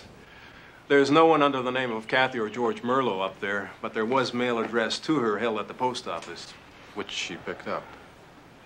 I think I remember what she looks like. Why don't I just go up there and look around?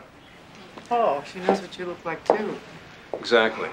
When I say village, I'm talking about a dirt road, 4 buildings. She'd spot you a mile off. All right. So what are you suggesting? We'll use a local agent, someone who will blend in with the scenery. I don't know if she's expecting any more mail, but sooner or later she's going to be needing groceries. And when she's spotted... Then you inform me, right? She's your witness, Paul. We're not going to interfere. Good. What do we do in the meantime? You did bring your bathing suit, didn't you?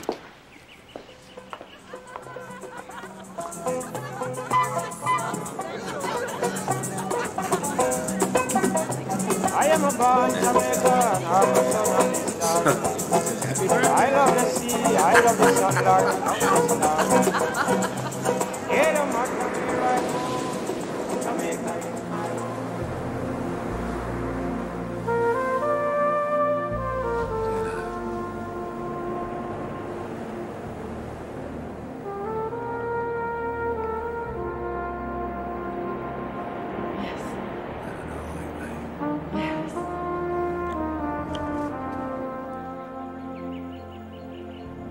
I had a client. We got involved. I guess it lasted about 6 months or so. I don't even know why I was doing it. Nearly wrecked my marriage. I had to really work hard trying to patch things up with Nikki. This is different. Yeah, of course it's different. It's not the same at all. Hey, I miss you too. I'm hoping just a couple of more days. I don't know. No, not yet. They think they know where she is. But look, if she can help, not long, right? I know, sweetie. Tell you what, why don't you sleep in my bed tonight? I'll call you later and I'll tuck you in, all right? Yeah. I love you too, baby. Bye-bye.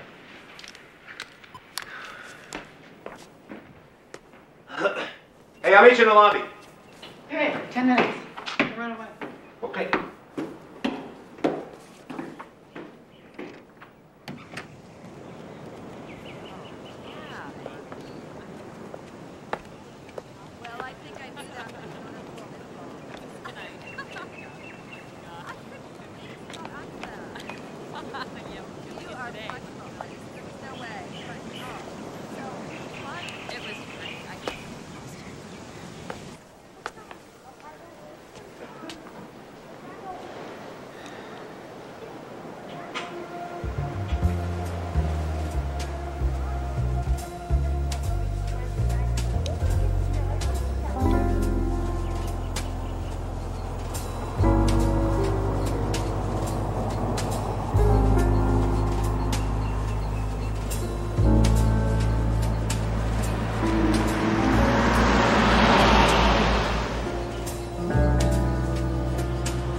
All right, I got it.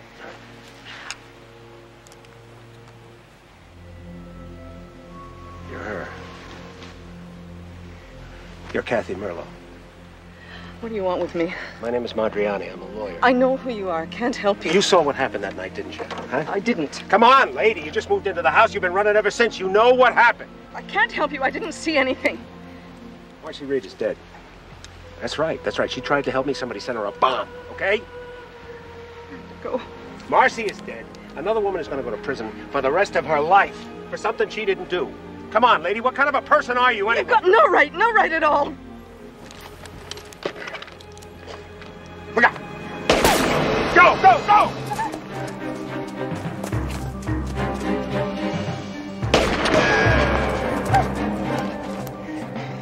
Get down the hill. No, I can't. Go on, I'll keep him up here. Go on, move now!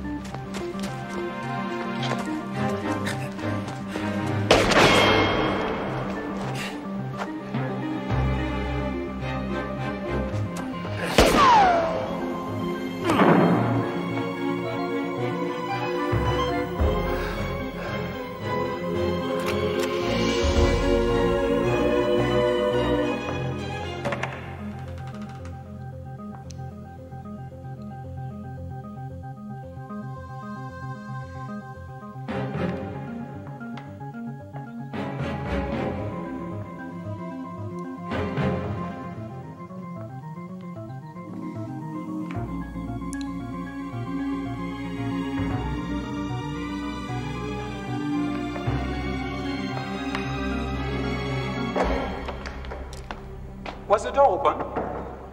Yes, Father, it was. I really must get it fixed. There's not supposed to be anyone in here, really, but since you are interested, this structure, it was built in the early 18th century. It's the oldest one of its...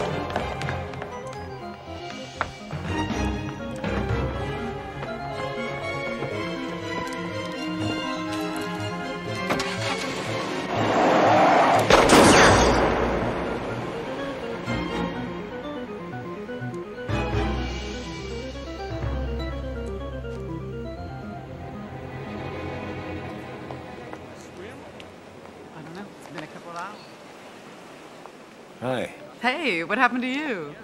I was, looking at those pictures in the bar. I had an impulse to take a look around. I'd rather you told me the truth, you know. I had a hunch where I might find Kathy Merlot. Well, you didn't find her, did you? No. I didn't think so, because we did. Really? Hey. That's great. No, it's not.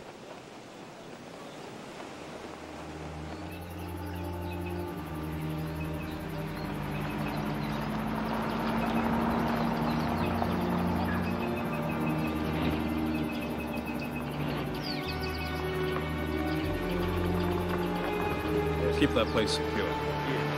Don't let anyone touch anything. We'll do that.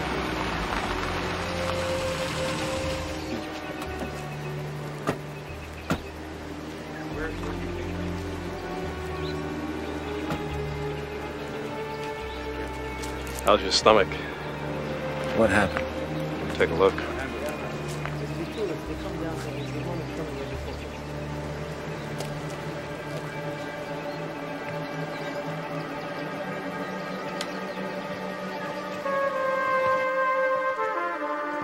We just got here too late. Where are the bodies? The bodies aren't here. They'll probably wash up in a day or so. I'm sure it's them. We'll do a blood workup, but I wouldn't hold out any hope that they're alive if I were you.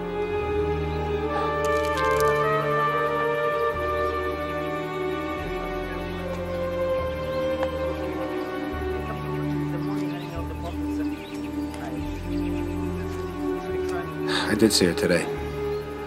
Somebody took a shot at us, too. Paul! Well, let's get out of here. Let's go home. Yeah, let's go home.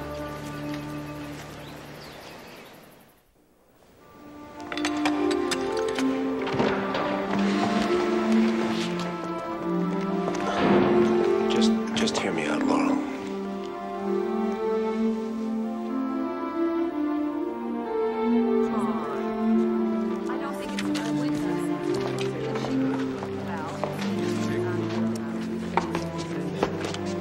Back on the case, counselor? Seems that way.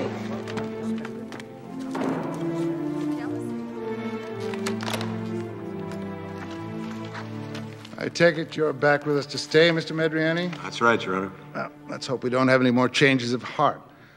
Now, what's this motion about the rug? You want it out? No, Your Honor, not at all. I'm a little concerned about inferences. His client was washing that rug in the bathroom of the motel where she was arrested. It comes from the bathroom where the murder took place. That rug speaks for itself. A talking rug. And what is your motion, Mr. Medriani? Your Honor, there is no fiber evidence, there's no biological evidence, bloodstains or whatever, linking my client to this crime. Of course there aren't. She washed the rug. And you wish to argue that washing the rug infers the willful destruction of evidence? Isn't it obvious? That's an inference, Your Honor. A textbook inference. Thank you very much. She drove to another state in the middle of the night, and she took laundry with her? I don't think so. And there's another inference, thank you again. Your Honor, if this talking rug wishes to testify and speak for itself, I've got no problem with that. I just don't want the prosecution putting words in the rug's mouth. Come again? I don't want the prosecution inferring that evidence exists where it does not exist, Your Honor. This is a classic case of circular logic. We're assuming that Mrs. Vega was washing the rug because it had bloodstains. We're assuming that the rug had bloodstains because Mrs. Vega was washing it. All we've got here are assumptions. The prosecution is inferring that evidence, hard evidence, i.e. bloodstains, exist based solely on the fact that there are no bloodstains. Your Honor. Ms. Morgan, I will permit you to introduce the rug into evidence. I just don't want to hear any inference about non-existent bloodstains.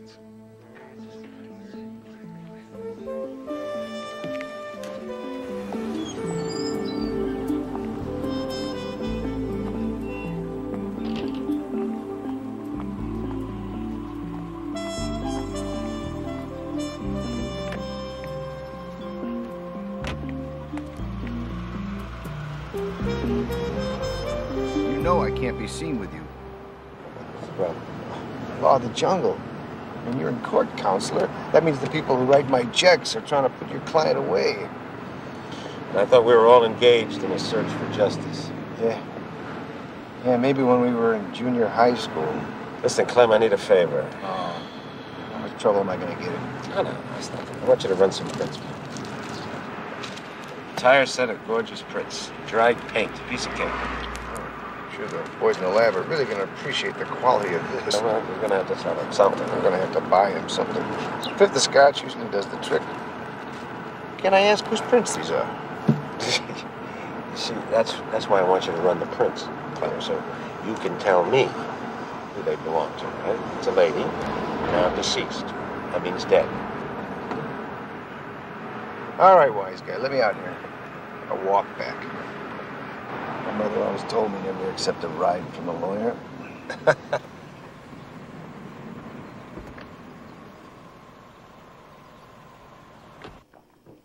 Honey, I promised you you'd be the first person I'd tell.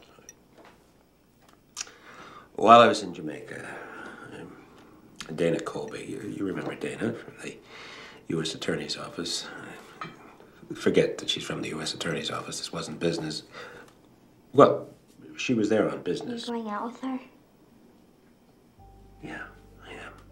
Going out with her. Look, honey, I'm never going to stop loving your mommy, right? For the rest of my life. That's not going to change, right? Hey, anybody home? I just... Sarah.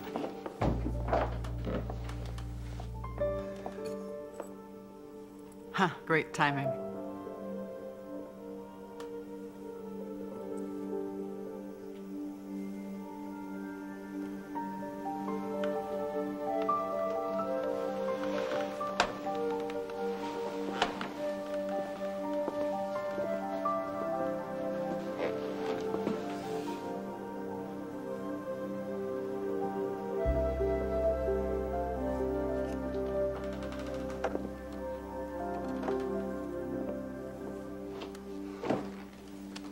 Sorry. She okay?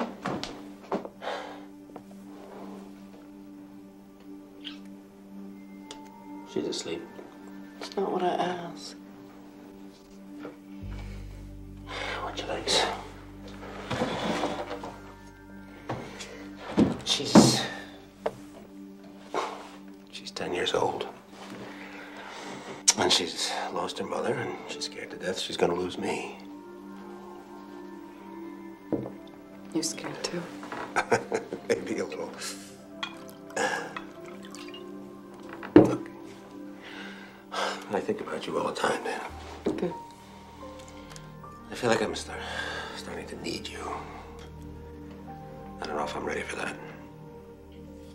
Why are you so hard on yourself? Things happen to us, Paul, whether we're ready for them or not, good and bad.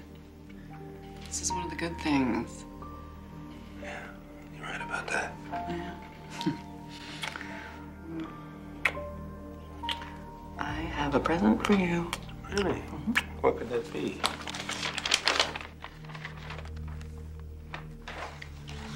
That's him. That's the guy that delivered the bomb. You're positive? We got to know each other pretty well. His name is Lyle Simmons, a.k.a. Frank Jordan, a.k.a. James Hayes, and so on and so on and so on. What he does for a living is precisely what you saw him doing. The hitman. Yeah, I figured that. Thing is, who hired him and why? Paul, I have to tell you something. You have to be very judicious how you use this. I am so judicious that Laurel says that I'm boring. Well, we have an informant in Washington, the Bureau, that is, who claims that he saw Mr. Simmons, Jordan Hayes, having a very quiet meeting in a very quiet corner of a dingy restaurant with Senator Jack Vega. Melanie gets pregnant, Jack finds out about it, and he hires this guy to kill her. I think that's a reasonable inference. And Kathy Merlo got a good look at him. She probably said something about it to Marcy Reed, so this guy kills Marcy Reed and 12 other people in the post office, and then he uses me to lead him to Kathy Merlo, and he kills her. God, what a mess. All right, I gotta talk to this informant, the guy that saw him together with Vega. Well, now that's a problem.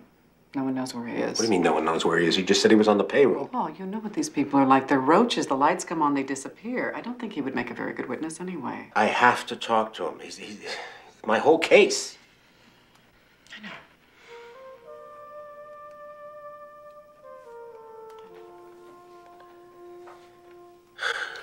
Well, at least you know Laurel didn't do it. I mean, that should give you some moral support. That ain't all I can get. That's what I'm here for. Oh, that's what you're here for? You're here for moral support? All right, well, maybe moral isn't exactly the right word. Ooh.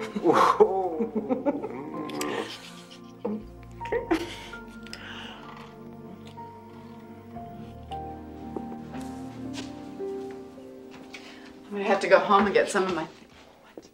Oh, she doesn't know I'm here? She doesn't know you're still here.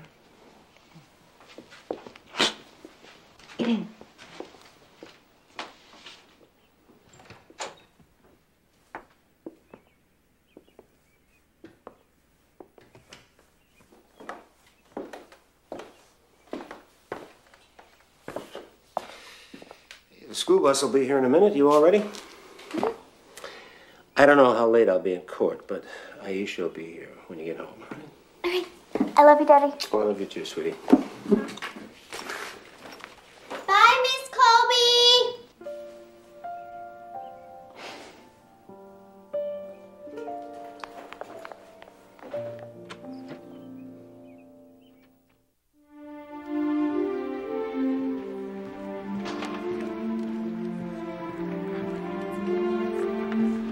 Relax, Paul. It's only another trial. It's a very serious-looking dress. Severe, you mean? Touch of Mary, Queen of Scots. I thought it was appropriate. Except they used to wear those big ruffle collars in those days. Until they cut off their heads. You will hear evidence that the defendant was involved in a very bitter custody battle with her ex-husband. And you will hear evidence that she blamed the deceased, Mr. Vega's second wife, for trying, as she put it, to steal her child. You will hear and see evidence that this woman, Laurel Vega, was so angry and bitter that she attacked Melanie Vega outside her lawyer's office just hours before Melanie Vega was killed. You will see, with your own eyes, evidence that the defendant went to the deceased's house on the night of the murder, a house in which she used to live, a house she knew her way around. They had a violent argument. And sometime later that night, the evidence will show Laurel Vega returned to that house where she shot and killed Melanie Vega and her unborn child. Victim was lying on her back in the bathtub in the master bath, and there appeared to be a bullet wound in her forehead. Was the tub filled? Yes, ma'am. And did there appear to be signs of a struggle?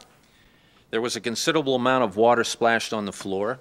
There was a little shelf next to the tub full of cosmetics. Some of the bottles were knocked over. Detective, did you conclude that there had been a struggle? I didn't draw any conclusions. I'm just telling you what I saw. Do you recognize any of those individuals, Detective Lama? The woman in the door is the victim, Melanie Vega. And the other woman? The husband of the deceased informed me that that was his ex-wife, Laurel Vega. The defendant?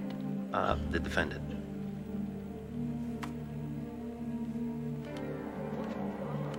Detective Lama, did you find any physical evidence on the scene that would implicate the defendant in this crime? Well, there was a dead body, that tape. Mr. Vega told me that... No. Not hearsay, Detective. Physical evidence. Fingerprints. Skin fragments, stuff like that. You know, evidence. No. You found no fingerprints? That's correct. But you immediately broadcast an all-points bulletin for my client. Isn't that correct? As I explained... Yes or no? Yes. And that bulletin listed her as armed and dangerous. Isn't that correct? She had a gun. Move to strike, Your Honor. Detective, please confine your testimony to the facts you directly observed. The jury will disregard the witness's last statement.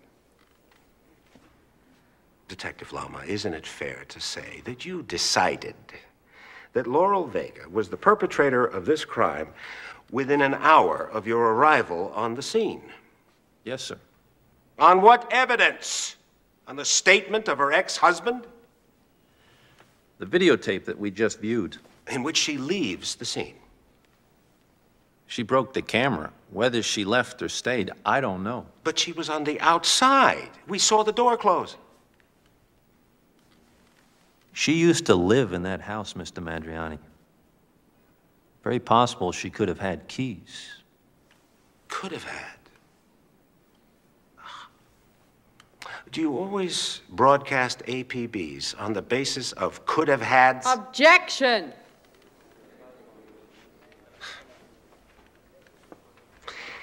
Is it fair to say, Detective Lama, that you relied very heavily on the statement of Jack Vega in making your assessment of the situation?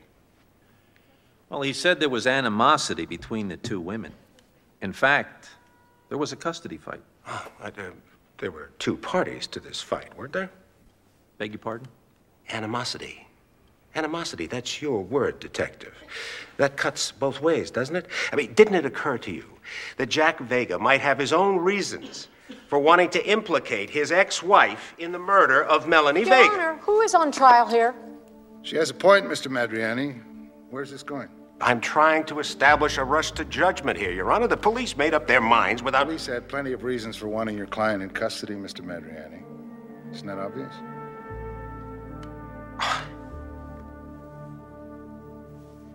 I mean, all I'm trying to do is suggest that maybe the cops made a snap judgment. Okay, Laurel did it, end of investigation. No, that... I believe son of a bitch is the word you're groping. Thank you. That black robe son of a bitch not only won't let me get it in, he flat out tells the jury, no, it's not true. No, they had plenty of reasons. What are you doing? The judge pisses in the stew pot, Paul. You move on. You let it go. Move on where? We're getting killed here.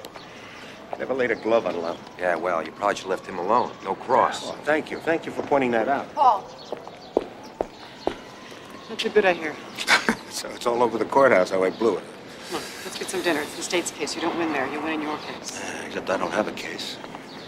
Unless you found that witness of yours. Might be right. Well, that's not going to keep Laurel out of the gas chamber, is it? We're going down the tubes, boys and girls.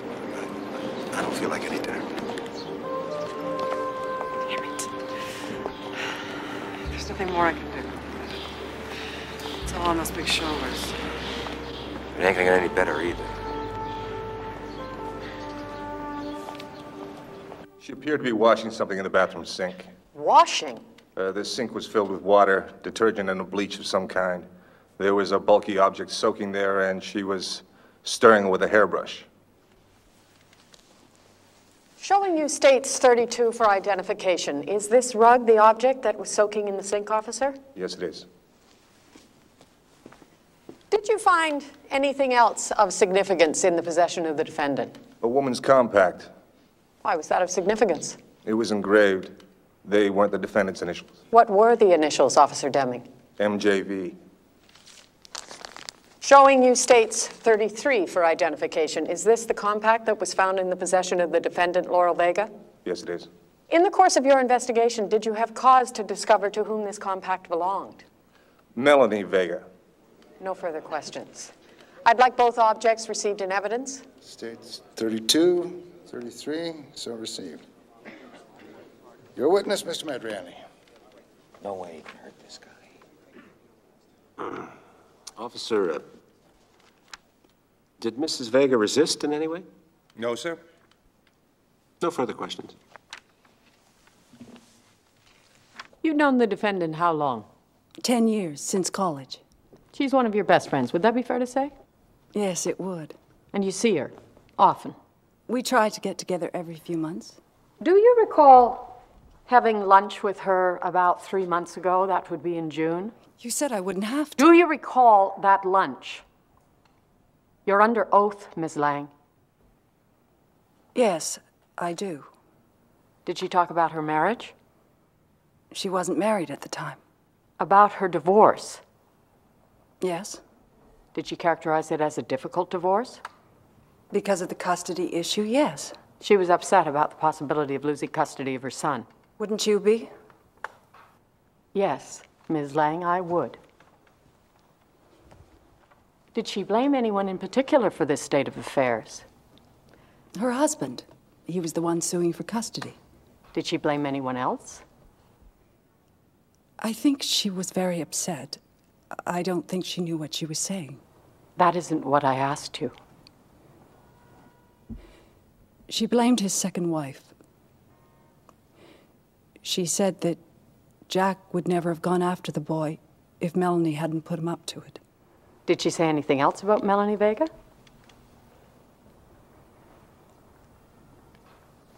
Ms. Lang. She said... She told me... In her words, if you can. She said she wanted to kill the bitch.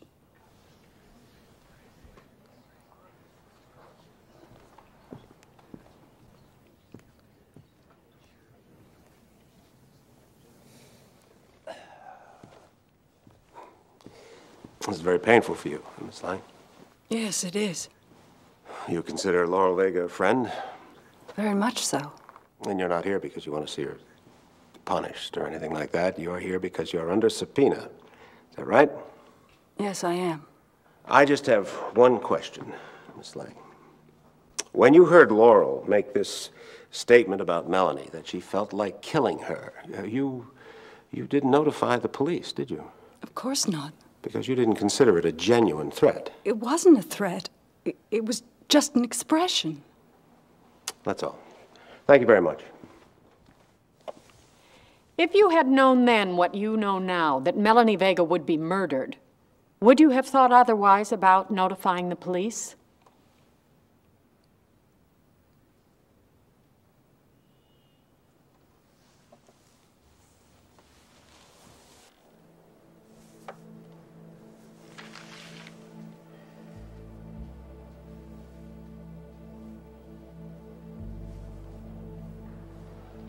going badly, isn't it? It always sounds bad when the state's making their case. It's their case. Paul. Yeah, it's going badly. A single bullet wound to the head. Was there any other evidence of trauma? There was not. There is no doubt in your mind that this bullet wound was the cause of death. None whatsoever. Doctor, did you find anything else of significance in your autopsy? The deceased was approximately 5 months pregnant. Doctor, I'd like to show you these photographs. Yeah, I'd kind of like to be heard on that, Your Honor. Approach the sidebar. Well, it'll probably take more than a sidebar, hmm?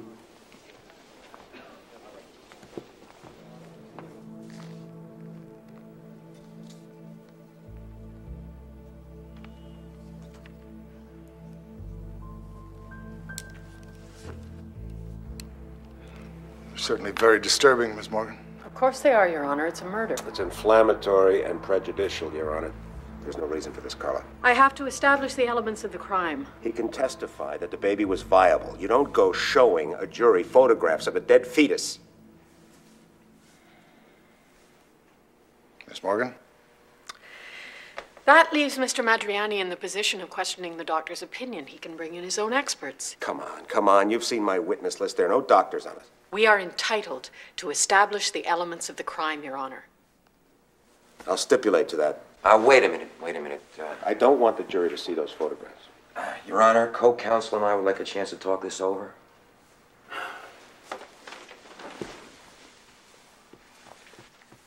You can't stipulate to that, Paul. If the jury gets a look at those photographs, they're gonna hate you, Laurel. They'll convict you in a heartbeat. Why can't he stipulate? What does that mean? It means that we concede the baby was viable. They don't have to prove it. The baby's dead either way, Harry. Why does this matter? If the baby isn't viable, it's not a murder. That leaves just Melanie's murder, which you can't be executed for. They need special circumstances to go for capital punishment, Laurel. Multiple murder is a special circumstance. If we stipulate that the baby was viable, we're conceding that whoever killed Melanie was guilty of multiple murder. That's a capital offense. That means there's no room to wiggle on appeal. If you're convicted, I could go to the gas chamber. I'd say so.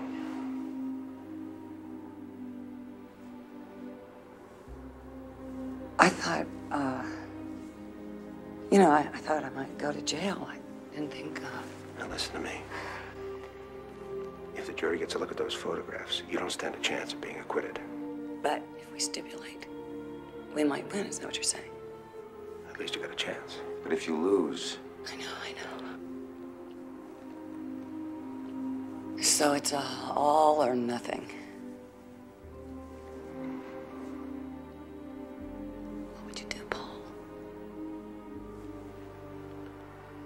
If there was the slightest chance I could go home to my kid, I'd take the risk. Okay.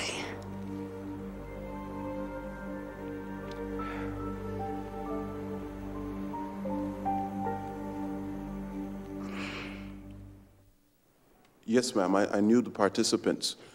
Mr. Madriani has business in my building fairly regularly, and Mrs. Vega was... The defendant? That's right. She was a client. She was coming in regularly. Pretty often. On the day in question, could you please tell the jury exactly what happened? It was late in the afternoon, and Senator Vega came downstairs with his wife. A little later, Mr. Madriani and the defendant came downstairs, and then Senator Vega indicated that he wanted to talk to Mr. Madriani. And then the next thing I saw was the defendant over there, Laurel Vega. She's rushing across towards them, and she swings her pocketbook, and it just misses catching Melanie Vega across the head. Do you have a surveillance system in your building? Yes, there's a camera in the lobby. I ask you to direct your attention to the monitor over there. Roll the tape, please. Would you turn off the tape, please? Does that tape fairly and accurately depict the incident you just described? Yes, it does. No more questions. Don't bother with him, Paul. The tape speaks for itself.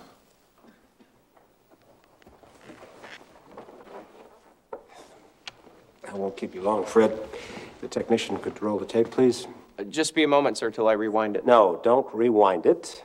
Just play it from there. Objection! Exceeds the scope of direct. Your Honor, why would the prosecution not want the jury to see the rest of the tape? You did introduce the tape, Ms. Morgan. If the tape is ready, you can roll it, please. What's happening here? There's some shoving and some name calling. What are you doing now? I'm picking up some of the stuff that fell. Would you freeze it there, please? What's that in your hand, Fred? It looks like a lady's makeup thing. It was a compact. Compact. Looks like a compact.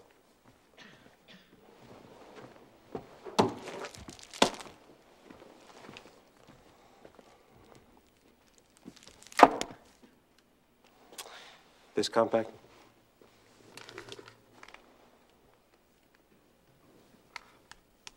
They look pretty much the same. Yeah. Come on, Fred. They look identical, don't they? Yeah. Roll the tape. Wow, look at that. Hey, Fred, if I'm not mistaken, you just put this compact, Melanie Vega's compact, State's Exhibit number 33, into Laurel Vega's handbag. What do you think about that? Yeah, I guess I did. I guess you did. Thanks very much. You've clarified some things for us. No more questions? Court's adjourned till 2 o'clock this afternoon. All rise. Court is adjourned. You just proved that your client didn't kill Melanie Vega for her compact. Congratulations.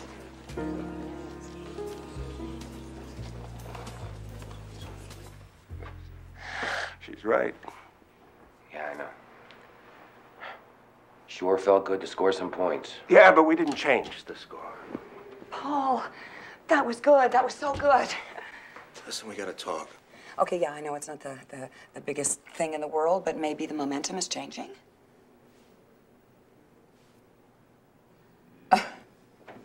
All right, talk.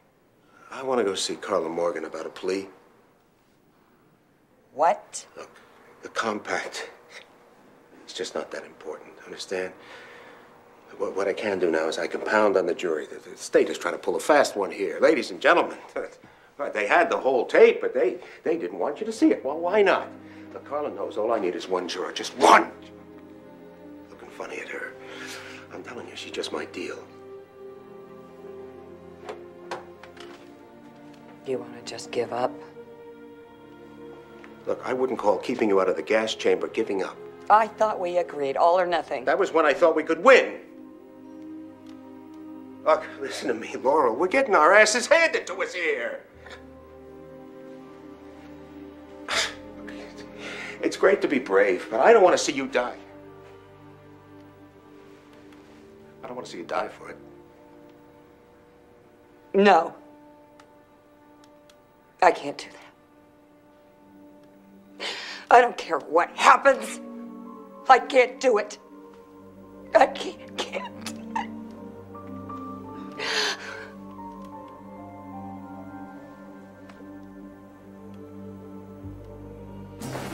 We can't talk about the trial, Paul. Not the trial. We're not trying this thing in the press.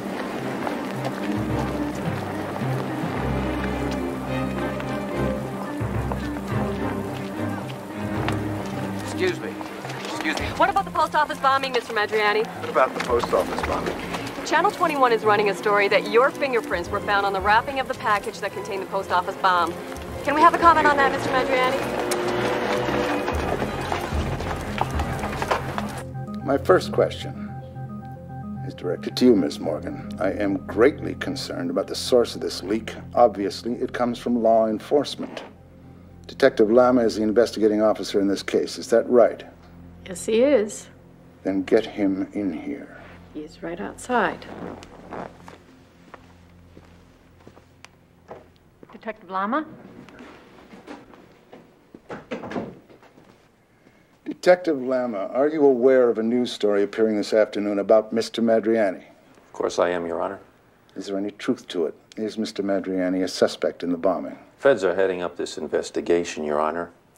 I can't say that he's been classified as suspect at this time, but I do know he hasn't been ruled out. Do you know the source of the news story? No, sir. Find out. I will not take lightly law enforcement officers interfering in the business of this court. Yes, sir. I'll look into it. Now, Mr. Madriani, I don't see how I can have you trying a case in my court when you're a suspect in one of the most heinous crimes in this city in the past half-century. There are no charges against me, Your Honor. I'm sure there never will be. I'm not going to quibble with you on constitutional grounds, Mr. Madriani. You know perfectly well I can't remove you from trial because of unsubstantiated allegations, but I can and will remove you if I'm convinced it's in the best interests of your client. Well, I don't think my client wants me to quit, Your Honor. Well, perhaps she hasn't considered the impact of this story. People on that jury lost friends in the bombing. Thank you, Your Honor. I'm sure she's aware of that, but I'll be glad to remind her if you like. You're making this very hard for me, Mr. Madriani. I'm not going to be bound by her decision and then leave myself open to reversal on appeal. I'm ordering the jury be immediately sequestered overnight so that they don't hear the story. I'll give you my decision in the morning. I don't want a mistrial, Your Honor. I think we're close to a conviction. I don't want a mistrial either, Ms. Morgan. If I remove you from the case, Mr. Madriani, I would like to know whether Mr. Hines is prepared to proceed with the trial. You evaluate the situation overnight and let me know in the morning, Mr. Hines. I don't need till morning, Your Honor. Ms. Vega's getting the best counsel she can get right now. I wouldn't be prepared to replace Mr. Madriani tomorrow morning. Or any morning.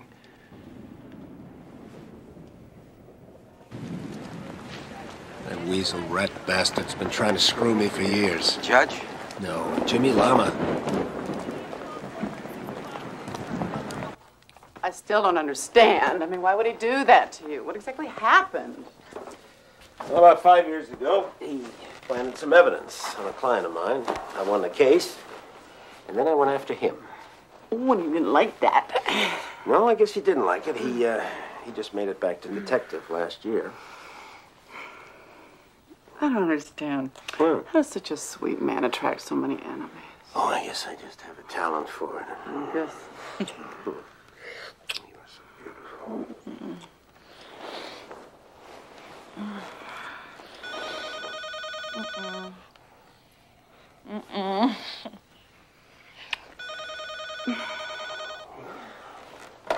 What? It's Clem. What the hell are you trying to pull, you stupid son of a bitch? What are you talking about? What's going on? I'm not talking on the phone. Meet me in half an hour in the alley beside the diner. Wait a minute. Wait a minute. Going out.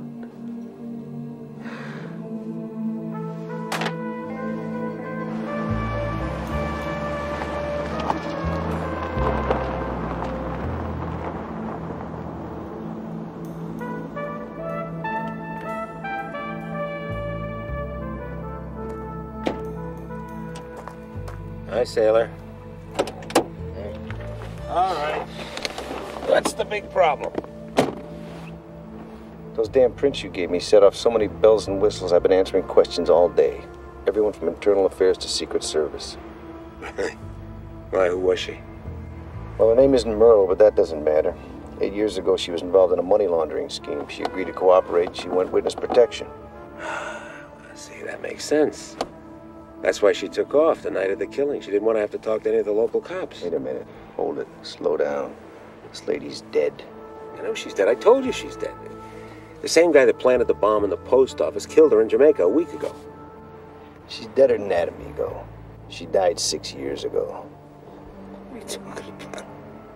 I saw her last week. I talked to her. Is that right? Kathy Merlo and her husband died in a car wreck in New Jersey 6 years ago. Now, what the hell are you trying to pull?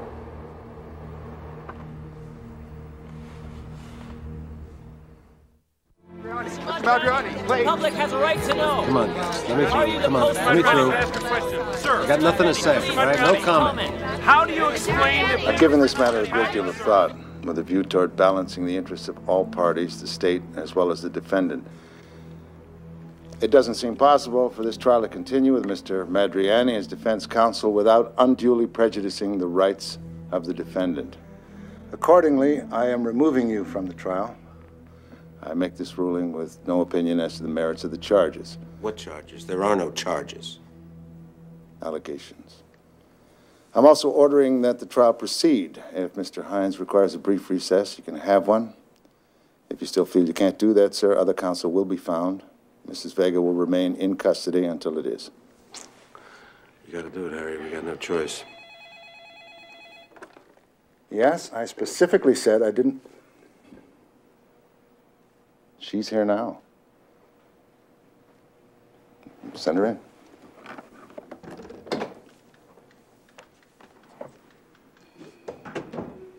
Appreciate you stopping by, Miss Colby.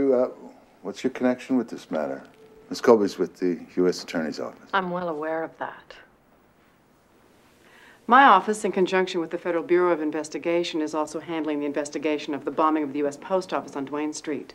As a friend of the court, I'm here to offer whatever information my office can provide.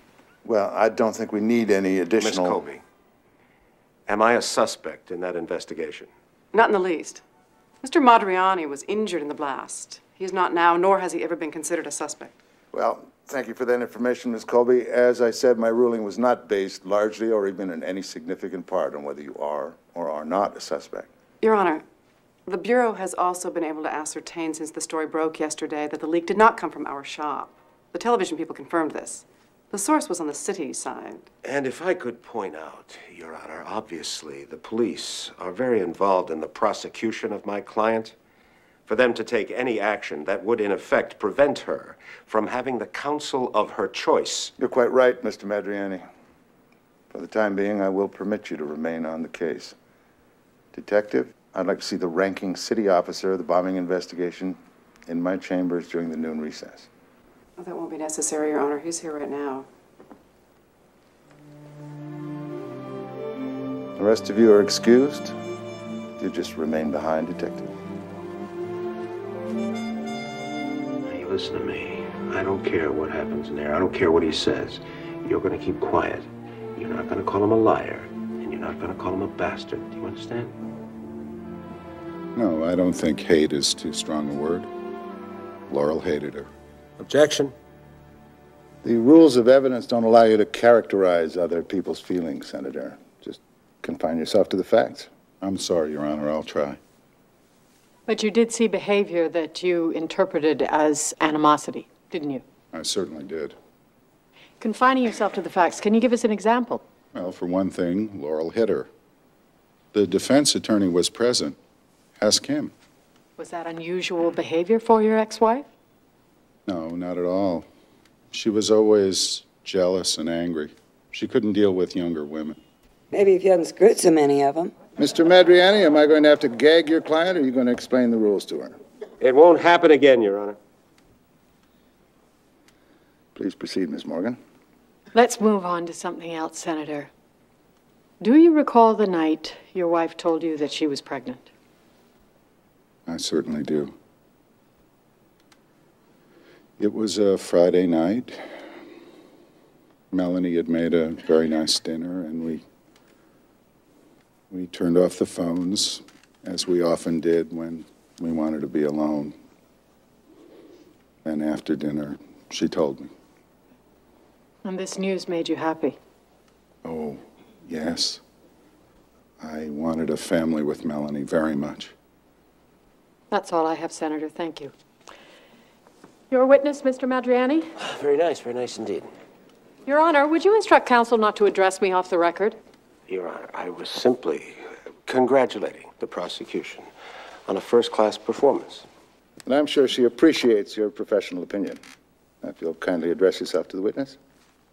Of course. Mr. Vega, Senator. You mind if I call you Jack? I should point out to the jury that Jack and I used to be related. Isn't that true? Yes, that is true. Paulie was my ex-wife's brother-in-law. Indeed. Jack, I'm going to mention a name. I want you to tell the court if you know who this individual is. Dr. Winston Butler. Doesn't ring a bell. Oh, very well. Maybe I could help you by pointing out that Dr. Butler was your wife Melanie's gynecologist. Yes, right. Jack. On July 11th, did Dr. Butler call your home? He may have. I don't recall. Really? Well, that surprises me, Jack, because he had very big news. He was calling to tell your wife the results of her pregnancy test, but she wasn't home, so he told you, Jack, didn't he? Jack? Come on now. Do I have to bring the doctor down here and put him on the stand? No. Yes, I believe he did call. So Dr. Butler told you that your wife, Melanie, was pregnant. Mm-hmm. Is that a yes? Yes, it is. So that sweet little story you told us about having dinner, about having the phones turned off, that wasn't true, was it? No, we had dinner, and then after dinner... But that's not when you found out that your wife was pregnant. No, I guess not. But you were still happy about it, weren't you, Jack? I mean, that part of your statement is still true, isn't it? Objection. Were you happy when you found out that your wife, Melanie, was pregnant? Yes. So this was a planned pregnancy. You wanted to have children, right? Very much. Let's play the name game, Jack. Dr. Charles Elliott. Ring any bells? Oh, wait a minute. Your Honor, isn't there some kind of confidentiality thing here? I mean, doctors' records aren't just allowed to be introduced. He hasn't introduced any records. Dr. Charles Elliott, Jack.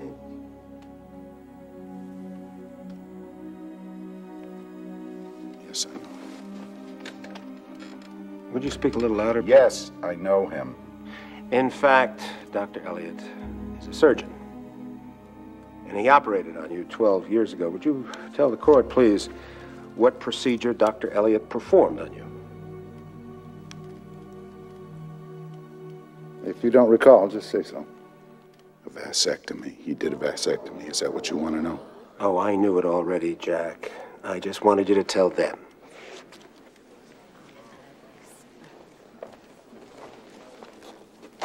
Merry Christmas.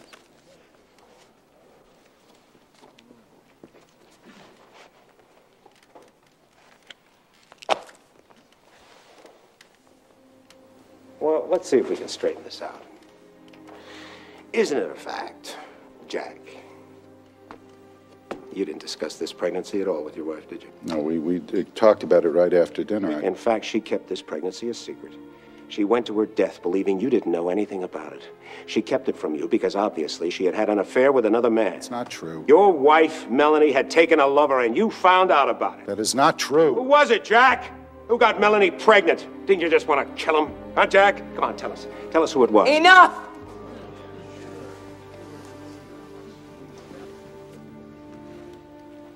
Enough about the baby.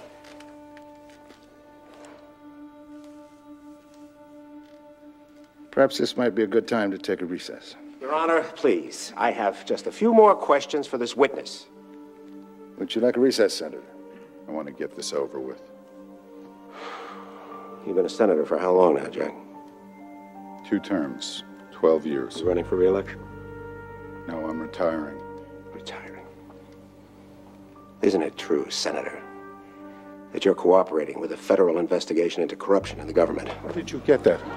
What the hell are you talking about? Isn't it a fact, Senator, that you've already pled guilty to 5 counts of corruption? You've made a deal with federal prosecutors. There was an arrangement. Order. No, there was an arrangement. That was sealed. There was an arrangement. How much you There was order? an arrangement here. Who the hell do you think you're screwing around with? Silence! Silence!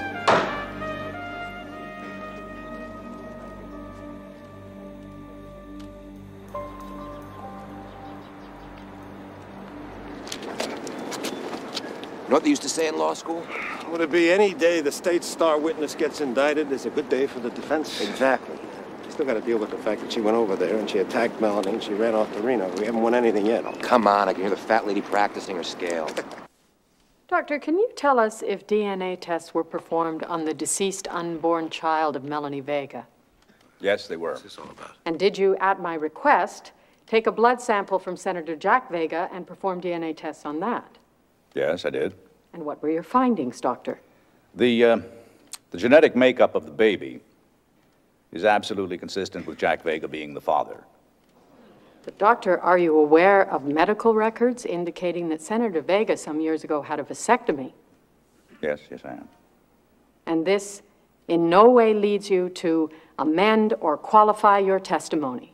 No, it does not. It's widely reported in the literature that a small but statistically significant number of men are quite capable of fathering children after vasectomies. No further questions. Your witness, Mr. Madriani. Mr. Madriani, any recross?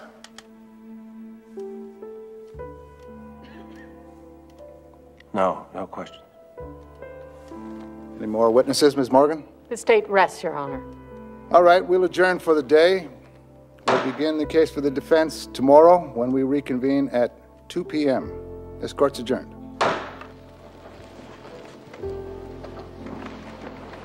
Paul.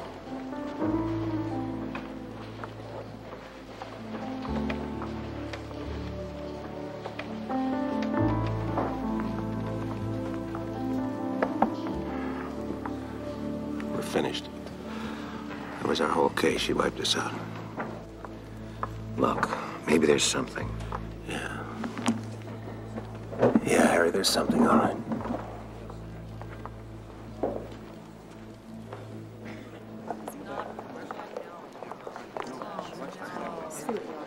Excuse me. I gotta talk to you. I don't know, we have anything to talk about? We want a plea. Second degree on both counts. You're joking, aren't you? Come on, Carla. Now, look, you know Laurel Vega is not a cold-blooded killer. Let's just stop this thing before it's too late. I don't make those decisions. Look, it's over, okay? You win. Now let her plead. At least we save her life. You should have thought of that before you stipulated to multiple murder, Paul. That's the point. See, that was my decision, but we're talking about her life. I was under the impression she wasn't interested in a plea. I'll talk her into it.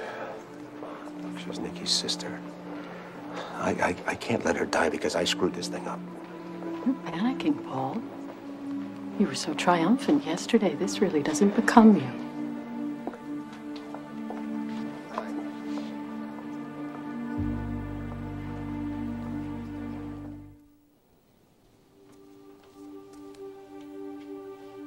Daddy?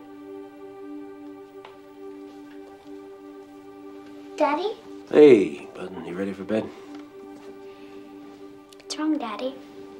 Nothing's wrong. I'll come tuck you in, all right? All right. But remember what you told me. What did I tell you? It's okay to cry. Yeah. Okay. Yeah.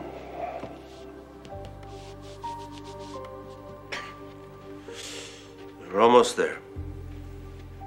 A reasonable doubt, a motive for Jack.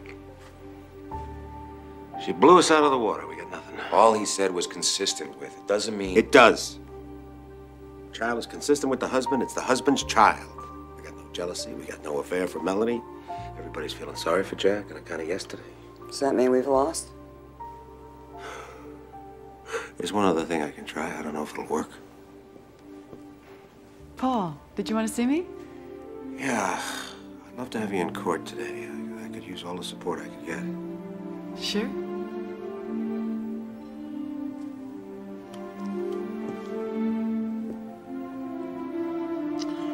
The defense calls Assistant U.S. Attorney Dana Colby.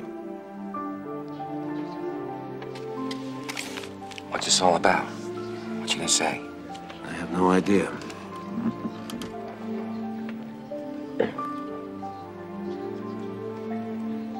Don't do this, Paul.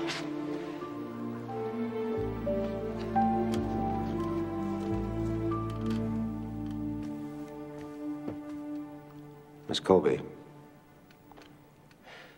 please tell the court your whereabouts the night that Melanie Vega was murdered. At what time? An hour after the killing. I was outside the Vega house. In fact, you and I saw each other out there, did we not? Yes, we did.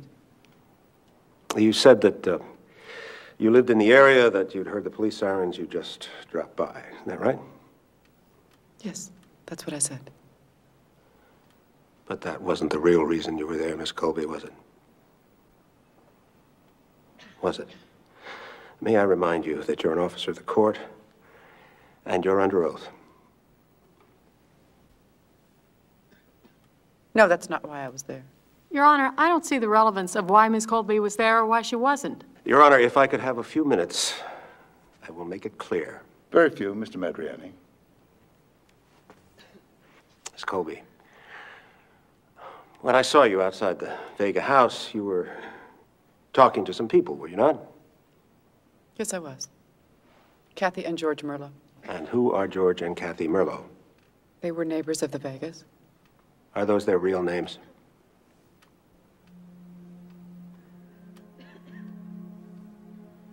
Your Honor. Answer the question, Miss Colby. No, those are not their real names. Kathy Merlo is a protected witness. Miss Colby, why would you go out so late in the evening to visit a protected federal witness? We had reason to believe that some government files had been compromised. Records of the relocations of a number of protected witnesses had fallen into the wrong hands. Efforts were underway to relocate witnesses. No one had gotten around to the Merlos yet. Miss Colby, it was the middle of the night. You were dressed informally. Please tell this court right now why you went to the Merlo home that night in such an urgent state. Someone at the Bureau had monitored a police call for a homicide at 63 Elm Drive. My superior called me, knowing I lived in the neighborhood. I was told to get over there at once. But the Merlos didn't live at 63, did they? They lived at 61. The address in their file was incorrect. A clerical error. We suspected that the hit was intended for Kathy Merlo. So the federal government suspected that the murder of Melanie Vega was a mistake. A mistake based on a clerical error. The real target of the killer was Kathy Merlo. Is that your testimony, Miss Colby? Yes. Miss Colby, while I was looking for the Merlos, you accompanied me to Jamaica, did you not? Yes, I did. And what did we find there? They were dead. Really?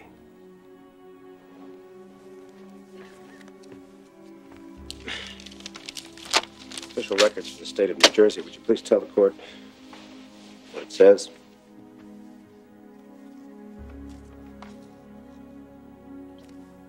It purports to be a record of the death of Linda and William Greenlaw in 1988. And who are William and Linda Greenlaw? There were other aliases of George and Kathy Merlo. So they didn't die in 1988, did they? No. Miss Colby, are they dead now? No. Your Honor, the federal government has deliberately and knowingly concealed from the defense in this case and from this court evidence and witnesses that could prove the innocence of my client, Laurel Vega.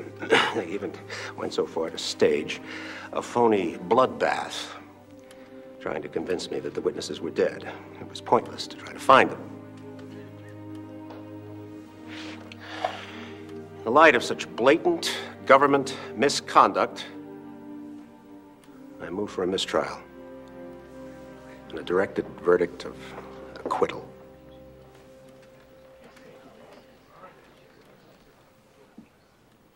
Given the circumstances that have come to the court's attention, a level of government interference with the criminal justice system virtually unprecedented in the experience of this court, I have no choice but to declare the defendant acquitted as a matter of law.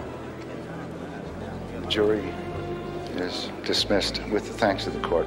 Ms. Colby, I can assure you, you will be appearing before me in an appropriate forum to discuss these activities you describe. Mrs. Vega, you're free to go. This court is adjourned.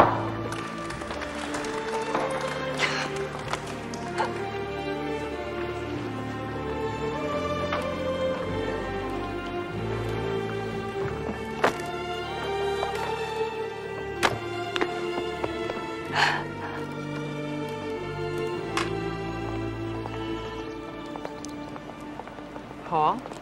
Save it. I would like to talk to you. Listen to me. I lied, okay? Okay, I lied to you. What happened between you and me in Jamaica was not a lie. Of course it was a lie. No, it wasn't, and you know it wasn't. I don't know it. You didn't want me talking to your precious witness. You came along for the ride so you keep track of what I was doing. It's true. When I found her, you staged that little death scene so you could send me home. But you knew I had Clem checking on her prints, didn't you? I knew that. Yeah, so you arranged for that mysterious informant who saw Jack Vega meeting with a hitman.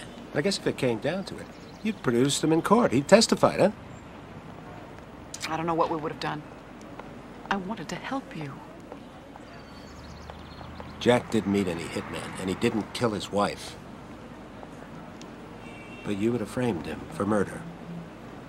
Just so you could keep your little secret. Huh? Choices, Paul. That's what we do. I make choices. Sometimes this is an important job, and I am good at it. Yeah. Maybe you don't like the way we operate, but that has nothing to do with what happened between you and me. It's got everything to do with us. Do you have any idea what just happened to me in there? I hurt you. And you hurt me. But don't... What? Paul, I want us. Please don't. You don't understand, do you? Can't we start over? Let's just You put really it don't. behind You don't us. understand this, do you? You know, I never thought I could love anybody again after Nikki. But I'm in love with you, Dana. God help me. I just don't like you very much. If you'll excuse me, I'm meeting some friends. Paul. God.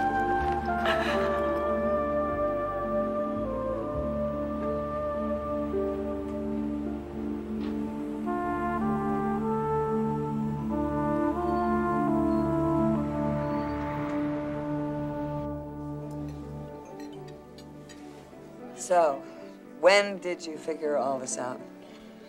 Well, of course, I didn't know about the mix-up in addresses until she mentioned it on the stand. But when Clem told me that those people had died in 1988, I figured, hey, if the feds could fake their deaths once, why not twice? I think it's awesome that after all that, it turns out it's just a hitman who had nothing to do with Mom. If that's what it was.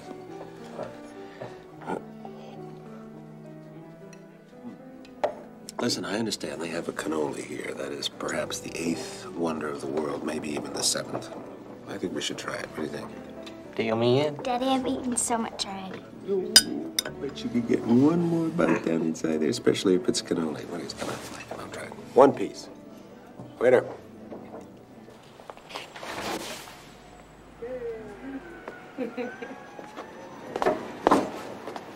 Daddy, can I ride home on Danny's bike? You got an extra helmet? Yep, sure do. All right, be careful, okay? Okay. Paul? I can't thank you enough for everything. Wait till you get my bill. Yeah, in the first place, I'm never going to get a bill. In the second place, it would never be enough. I owe you big time. Why don't you just give me a hug? Okay, wait here. I'll get the car. All right.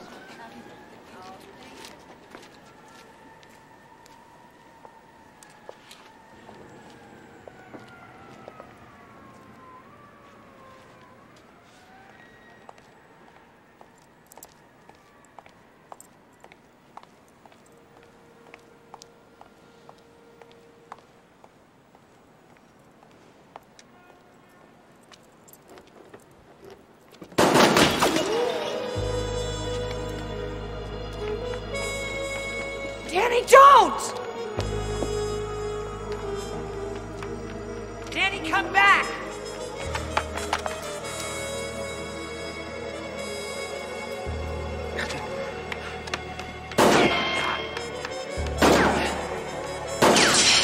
Danny? No. We'll Stay go to here. help. Stay Come on. here. Come. Oh my God. Sarah, honey, stay back here. Danny! Come on, come on.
Paul? Uncle Paul? Daddy, get out of here!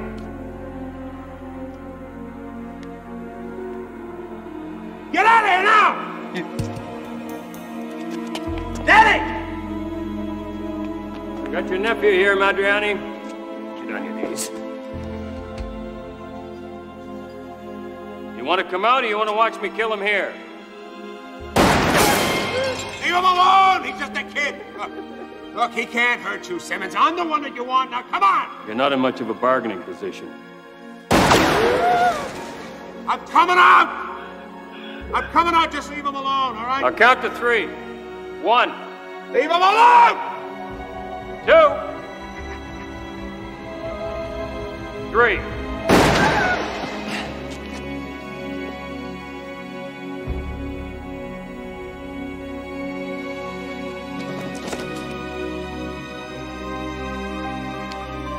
Danny? Danny?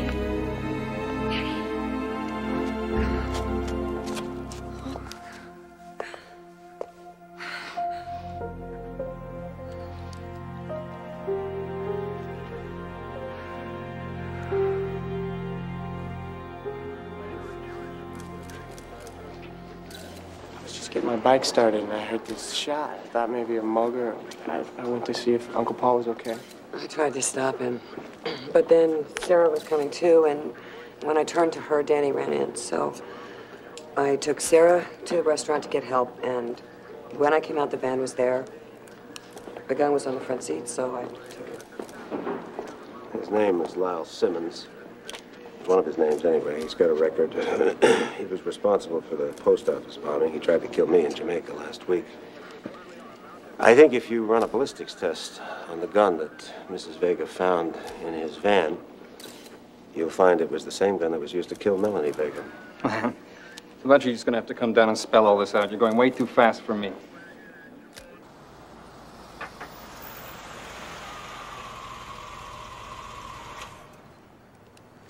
Sweetie, why don't you go in with Danny for a minute? I want to talk to you right now.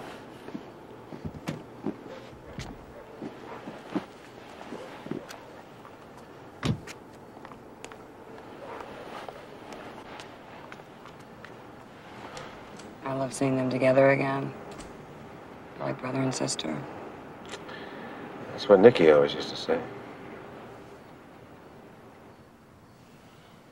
Paul, how did you know that the gun that I got out of the van was the one that he used to kill Melanie? Because you didn't get the gun out of the van. kids that Danny got into trouble with. They paid me a little visit. They said that Danny had something of theirs. Hey, mister, tell Denehy Vega to come out. He's not here. He's got some of mine, and I want it back. There's a gun, of course. They lent Danny the gun, and they wanted it back. You're guessing, Paul? No, not anymore, no. No, Danny killed Melanie.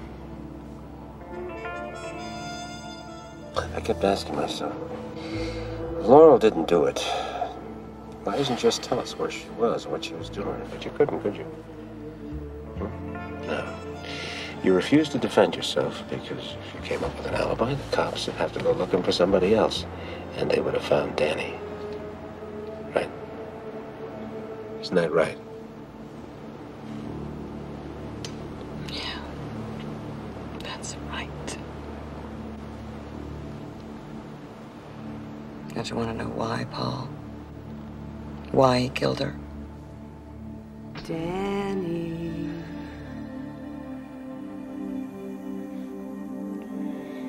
Make love to me, Danny.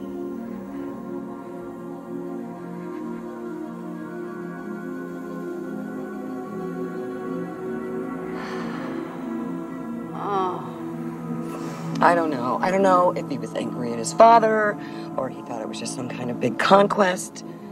But he got confused and guilty and he wanted it to stop. Only she wouldn't let him. Danny. Danny. Danny. He got the gun because he wanted to kill himself. He took it over to the house that night. Danny? She called out to him. He told her that he wanted her to leave him alone. Danny.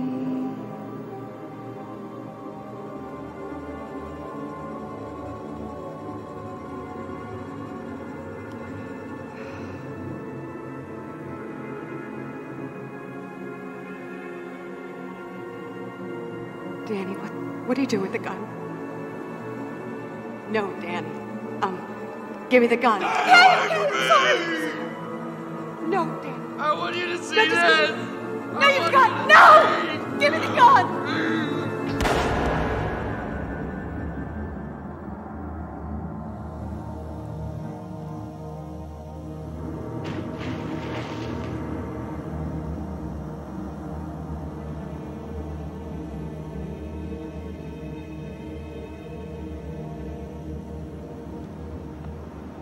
If it was an accident, why did he take the rug? He had to. His footprints were all over it in the blood.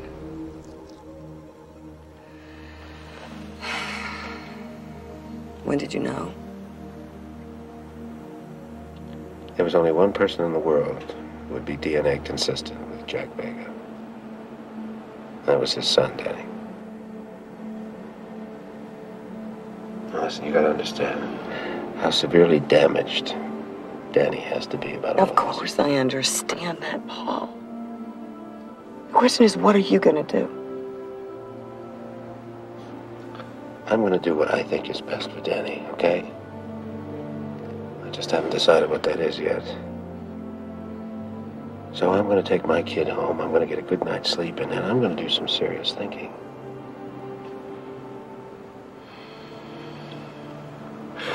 What you did was very brave, Laura. It was very unselfish. But that doesn't mean it was the right thing to do. Not for you, and not for your son, Danny. You ought to do some serious thinking about it yourself. Yeah. I have thought about it, Paul. I've had plenty of time to think about it. I know that Danny is suffering. He's gonna have to carry this with him for the rest of his life. He needs us, Paul. He needs his family. Daddy! Daddy, look what Danny gave me. Aren't they awesome? Danny is so cool. You're right, baby. He is cool. And he's family, and we love him. We'll take care of it. I promise we'll take care of it.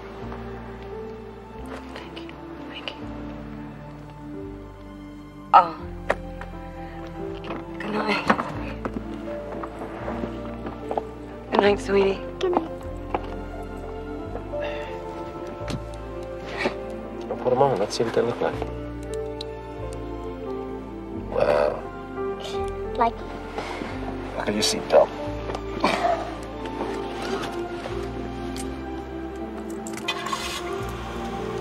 Let's go home.